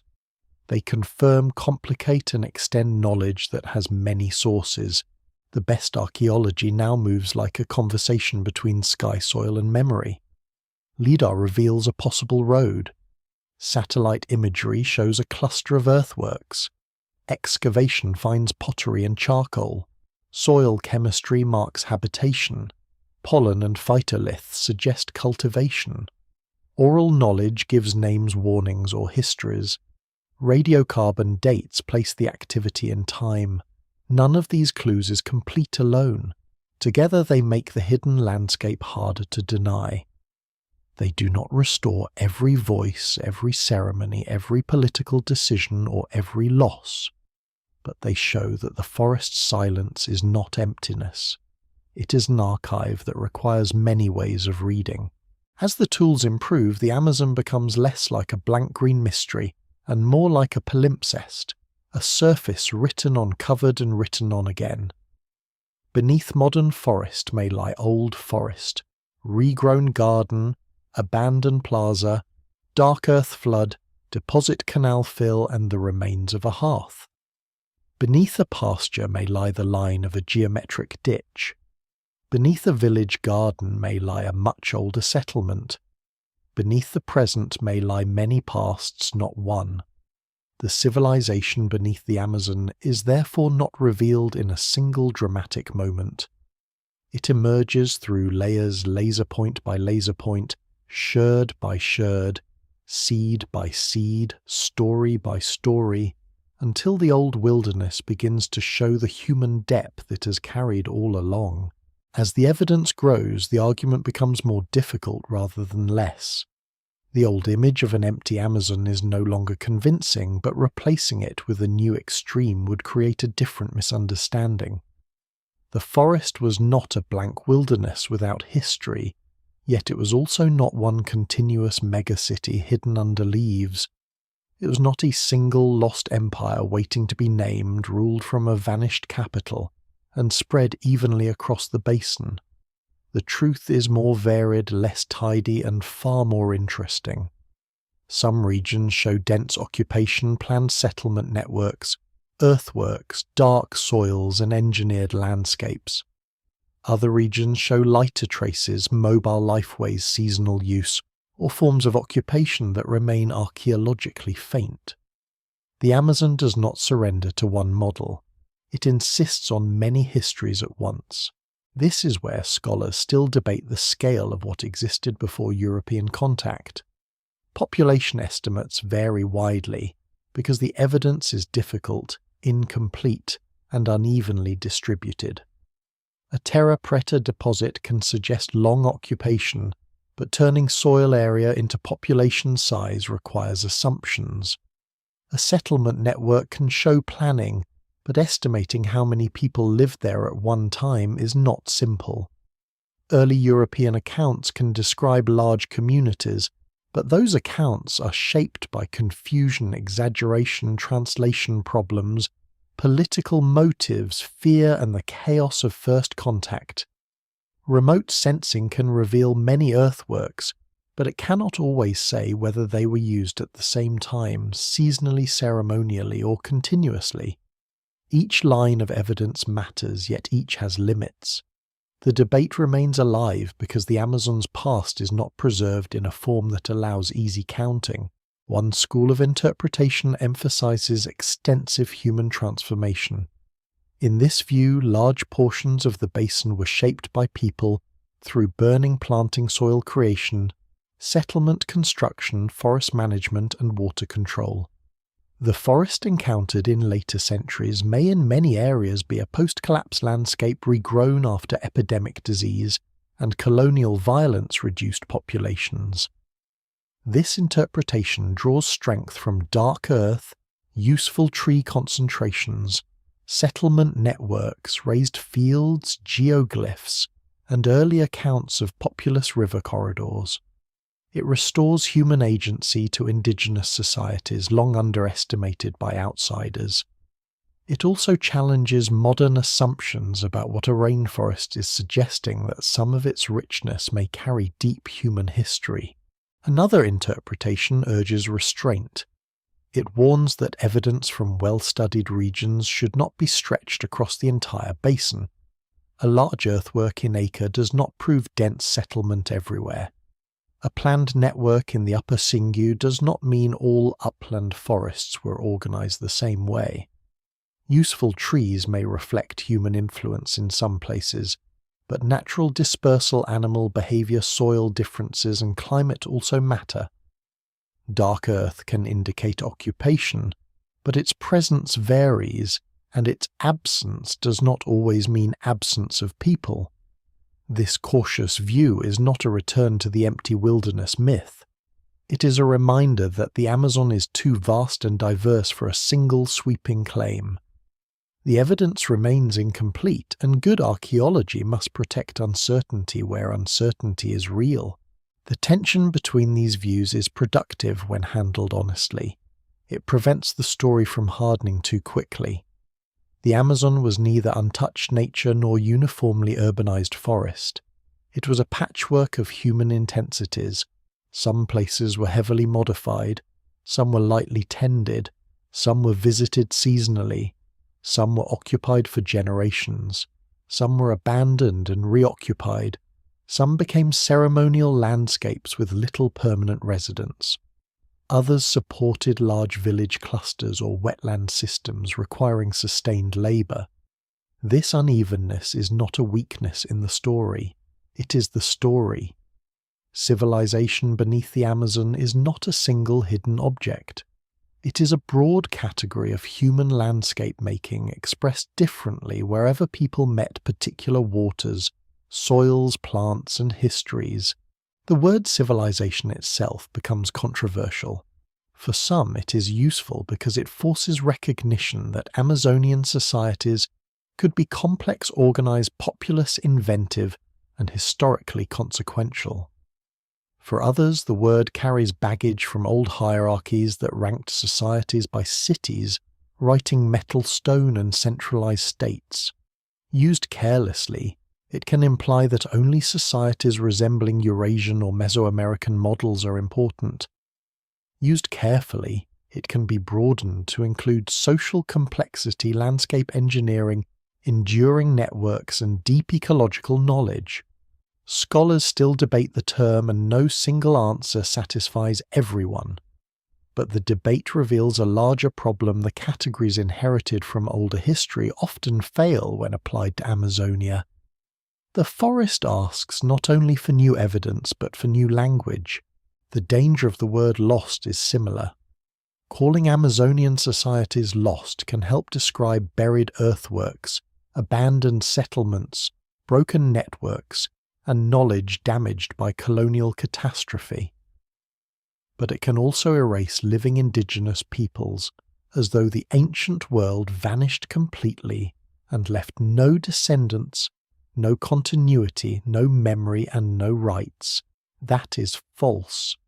Many indigenous communities continue to live in the Amazon, maintaining languages, ceremonies, ecological knowledge, political struggles, and relationships to land. They are not museum fragments of the past, and they are not simply survivors of a vanished civilization. They are living peoples with modern histories as well as ancient roots. A responsible story must hold both truths: much was lost and much continues. Another debate concerns environmental impact. Ancient Amazonian peoples clearly altered landscapes in many regions, but what kind of alteration was it? Some evidence suggests long-term practices that created fertile soils, productive wetlands, and forests rich in useful species. This has inspired admiration and interest in sustainable land use. Yet it would be too simple to imagine all ancient practices as perfectly balanced or harmless. People everywhere make choices under pressure. They burn, clear, hunt, compete, intensify production, and sometimes exhaust local possibilities. Some sites may have been abandoned because of social conflict, environmental change, declining productivity, or other pressures not yet fully understood. Ancient Amazonian societies were knowledgeable, but they were not outside history or ecology. Their achievements should be respected without turning them into a myth of flawless harmony. Modern politics often presses on these interpretations. If the Amazon is imagined as untouched wilderness, some may argue that indigenous presence is a threat to conservation, ignoring the deep history of human land stewardship. If the Amazon is imagined as heavily human-made everywhere, others may misuse that idea to justify modern deforestation, claiming that cutting, burning, mining, and industrial agriculture are simply another chapter in human alteration. Both arguments distort the past. Ancient landscape management was not equivalent to modern industrial destruction.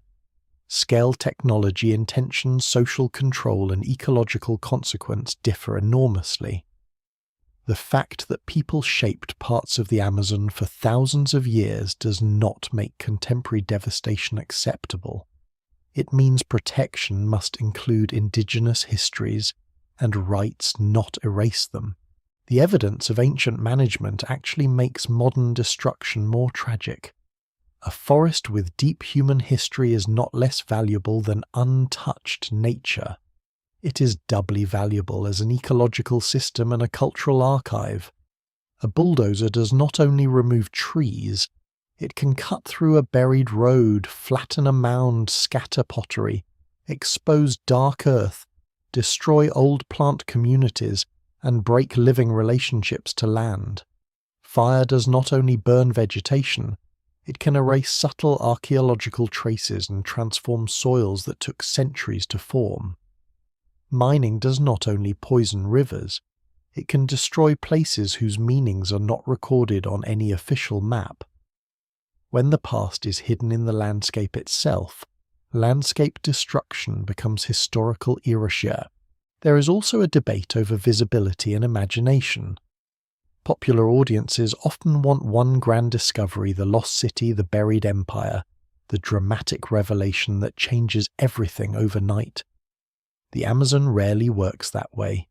Its discoveries are cumulative, regional, and often subtle. A LiDAR image, a black soil patch, a road line, a seed remain a mound cluster, a ceramic tradition, a forest island, each adds something, but none alone explains the whole. This can frustrate the hunger for spectacle. Yet the quieter accumulation may be more profound. It does not show that one legend was true. It shows that an entire way of thinking was too narrow. The revelation is not a single city beneath the trees. The revelation is that the trees themselves stand over many kinds of human history. The question of political organization remains open in many regions. Were some Amazonian societies chiefdoms, confederations, regional polities, heterarchical networks, or something that does not fit those terms well? Did leaders hold authority through inheritance, ritual, warfare, generosity, or control of exchange? Did some regions have strong hierarchy, while others emphasized more balanced relations among communities? The archaeological record can suggest possibilities, but rarely provides complete answers. Planned settlements and large earthworks imply coordination. Defensive ditches imply conflict or boundary making. Rich burials, if present, may imply status differences, though burial customs vary too widely for simple conclusions. The evidence remains incomplete, and the temptation to fill gaps with familiar political models must be resisted. Even the timing of growth and decline varies. Some earthwork traditions may flourish in one period, while other regions intensify later. Some settlement systems may be active for centuries, then change before European arrival. Some landscapes may already be transforming due to local conflict, climate variability, migration, or social reorganization. The colonial catastrophe is massive, but it is not the only event in Amazonian history. Ancient societies had their own rises, transitions, alliances, collapses, and reinventions before Europeans appeared. Treating everything as either timeless pre-contact harmony or sudden post-contact ruin flattens the deeper past. The Amazon's hidden civilization has a long history before it becomes hidden. A careful understanding therefore lives between extremes. It accepts that many old assumptions were wrong. It accepts that ancient Amazonian peoples built complex, enduring, and regionally varied landscapes. It accepts that disease and colonial violence caused catastrophic disruption. It accepts that the forest in many places may be partly an inheritance of human management and post-collapse regrowth. But it also accepts uncertainty, regional difference, and the limits of the evidence.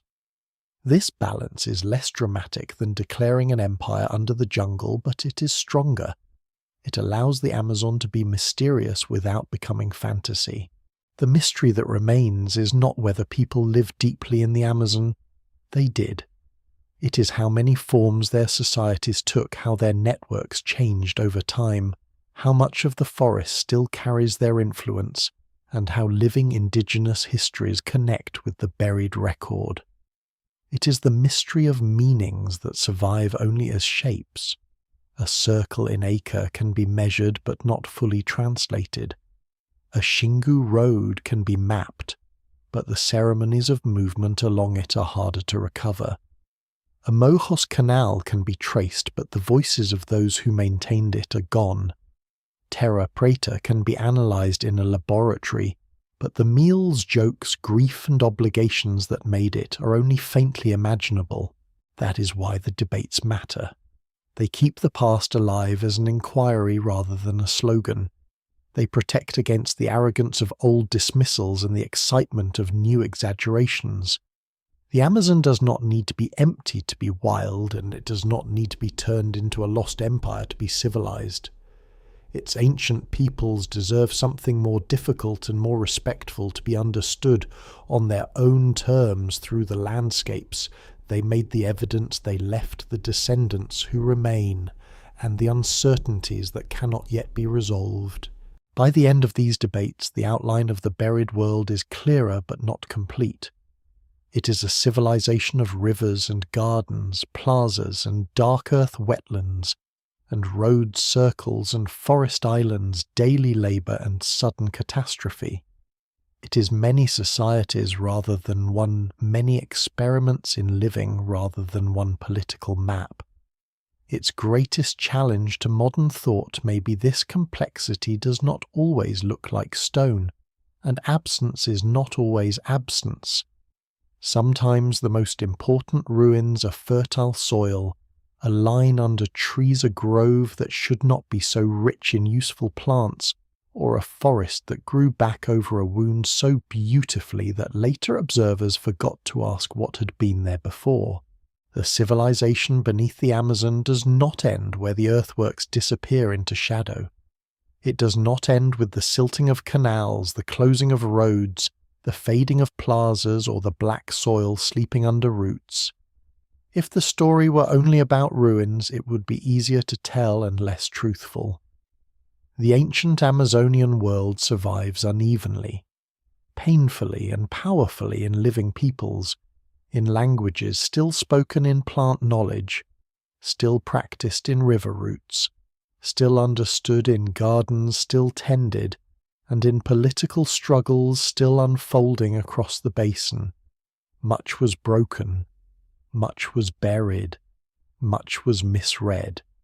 But disappearance was never complete. The forest holds memory, and so do the people who remain within it. This matters because the phrase lost civilization can create a dangerous illusion. It can make the ancient Amazon sound like a dead world waiting for outsiders to rediscover it, as though no one connected to that past still exists. That is not true. Indigenous peoples across Amazonia have endured centuries of epidemic disease, enslavement, missionization, displacement, violence, resource extraction, forced assimilation, land invasion, and repeated attempts to treat their territories as empty. Yet many communities remain.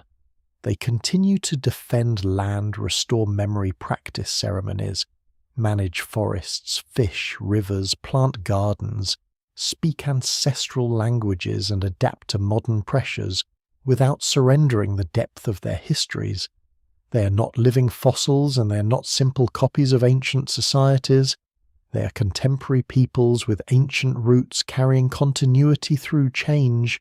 The buried record and living knowledge do not match perfectly because history has been too violent for that. Some ancient settlements have no known direct community memory today, at least not one visible to outside researchers. Some groups moved far from older homelands. Some languages disappeared. Some traditions were transformed under mission life or colonial pressure. Some knowledge was deliberately hidden to protect it. Some was lost because the people who held it were killed, displaced, or separated from younger generations. The evidence remains incomplete, and no single explanation fully accounts for all lines of continuity and rupture. But the absence of a simple unbroken chain does not mean there is no connection. Human survival often looks less like a straight line, and more like a river after flood, divided, rerouted, carrying old water through new channels. In the present, archaeology increasingly depends on recognizing this truth. Excavating an Amazonian mound or mapping an ancient road is not merely a scientific act in an empty landscape. It takes place within territories that may be claimed remembered, used, or defended by living communities. It takes place in nations where land rights are contested, where forests are cut for cattle and soy, where miners poison rivers, where roads bring settlers and conflict, and where indigenous defenders may face real danger. The past is not safely sealed behind time, it is entangled with present power. A newly mapped ancient earthwork can support indigenous claims to deep occupation. It can also attract outside attention, tourism looting, or political misuse.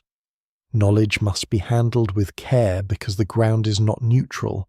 The legacy of ancient Amazonian societies is especially important in the age of deforestation and climate stress. The Amazon is often called a wilderness in need of protection, and it is certainly one of the Earth's great living systems. But its human history changes the meaning of protection. If parts of the forest were shaped by long-term indigenous management, then protecting the forest cannot mean removing indigenous peoples from it or treating their presence as damage. In many regions, indigenous territories have been among the strongest barriers against large-scale deforestation. This does not mean every human action is harmless, and it does not romanticize the past or present. It means that the old separation between nature and culture fails here. The Amazon has long been both homeland and ecosystem, both living forest and historical archive. The ancient record offers no easy recipe for the modern world, but it does offer a warning against arrogance. Terra Preta shows that people learn to build fertility in soils often dismissed as poor. Raised fields and canals show that wetlands could be made productive without simply erasing water. Managed forests show that cultivation can sometimes increase useful diversity, rather than reduce all land to uniform fields.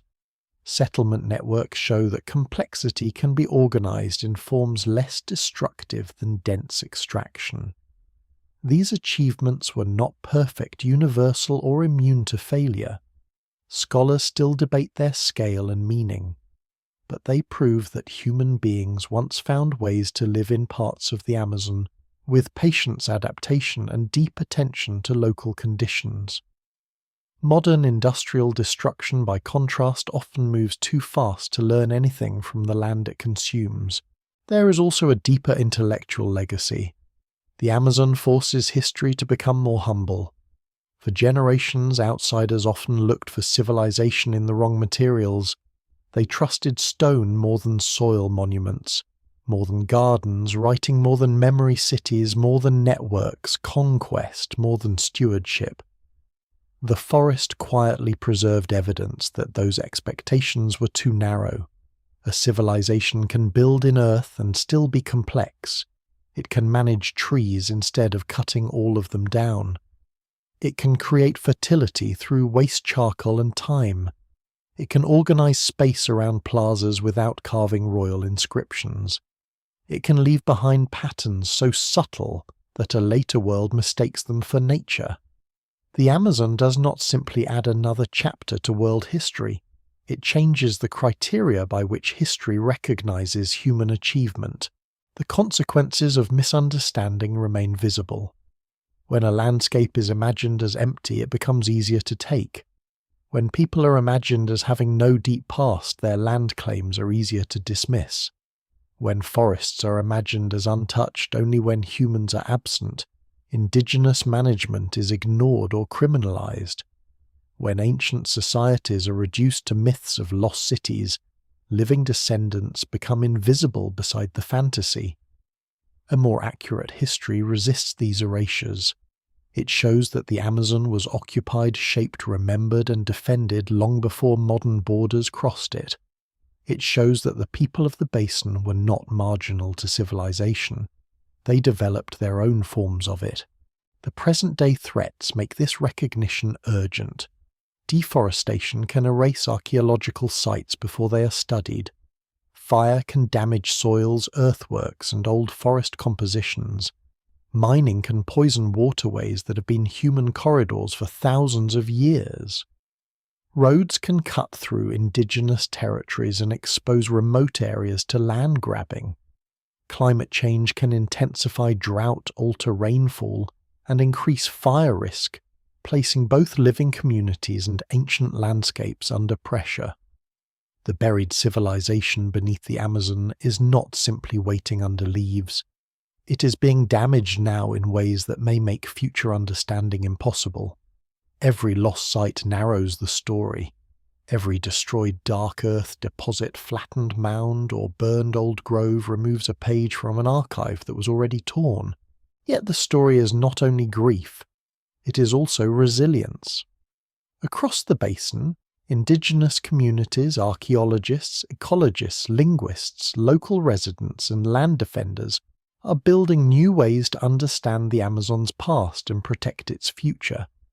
Collaborative research can join remote sensing with oral history excavation, with community priorities and scientific analysis with respect for living knowledge. Ancient roads and earthworks can be mapped. Dark soils can be studied. Forest histories can be reconstructed. Languages and place names can be documented where communities choose to share them.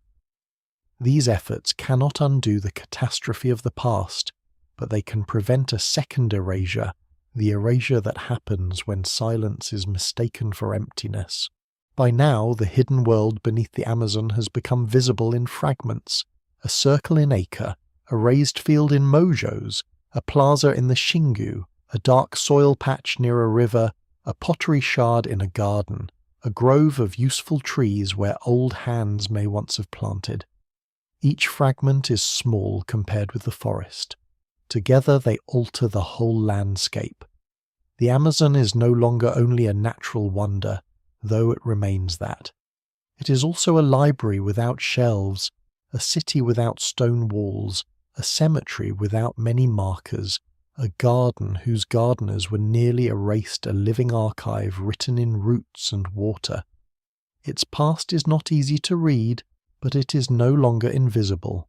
The final legacy of the lost civilization beneath the Amazon may be the challenge it gives to the present. It asks modern people to look more carefully before declaring a place empty. It asks history to value forms of intelligence that do not resemble empire. It asks conservation to include the people whose ancestors shaped and protected the land. It asks archaeology to move slowly with humility, because the ground contains both evidence and grief. Above all, it asks that the forest not be treated as a curtain hiding a dead world, but as a living continuation of many worlds, some buried, some broken, some still breathing. Under the canopy, the old lines remain. The rivers still move along routes older than any map. The trees still rise from soils darkened by ancient fires. The rain still falls on mounds, roads, gardens, and graves. The civilization beneath the Amazon was not a single vanished empire, and it was never only beneath the ground. It was in the water, in the forest, in the soil, in the hands that planted and built, and in the descendants who continue to live with the memory of a land that outsiders too often failed to understand. It is lost only if history refuses to see it. Once seen, it becomes something else, not a ruin waiting to be owned, but a reminder that human worlds can disappear into green abundance and still leave their shape in the earth. The forest grows quieter when the story widens. The lines in the ground, the dark soils, the raised fields, the old roads and the hidden plazas no longer stand only as evidence. They become part of a slower image of time. A human world rises inside a living forest, not separate from it, but woven through it. People plant, burn carefully, fish, gather, build, remember, and pass their knowledge into children who learn the river by its colour and the soil by its feel. Then illness comes, and violence comes, and distance opens where communities once held together. The forest closes not with anger, but with the steady patience of leaves. It covers grief and achievement in the same green shadow.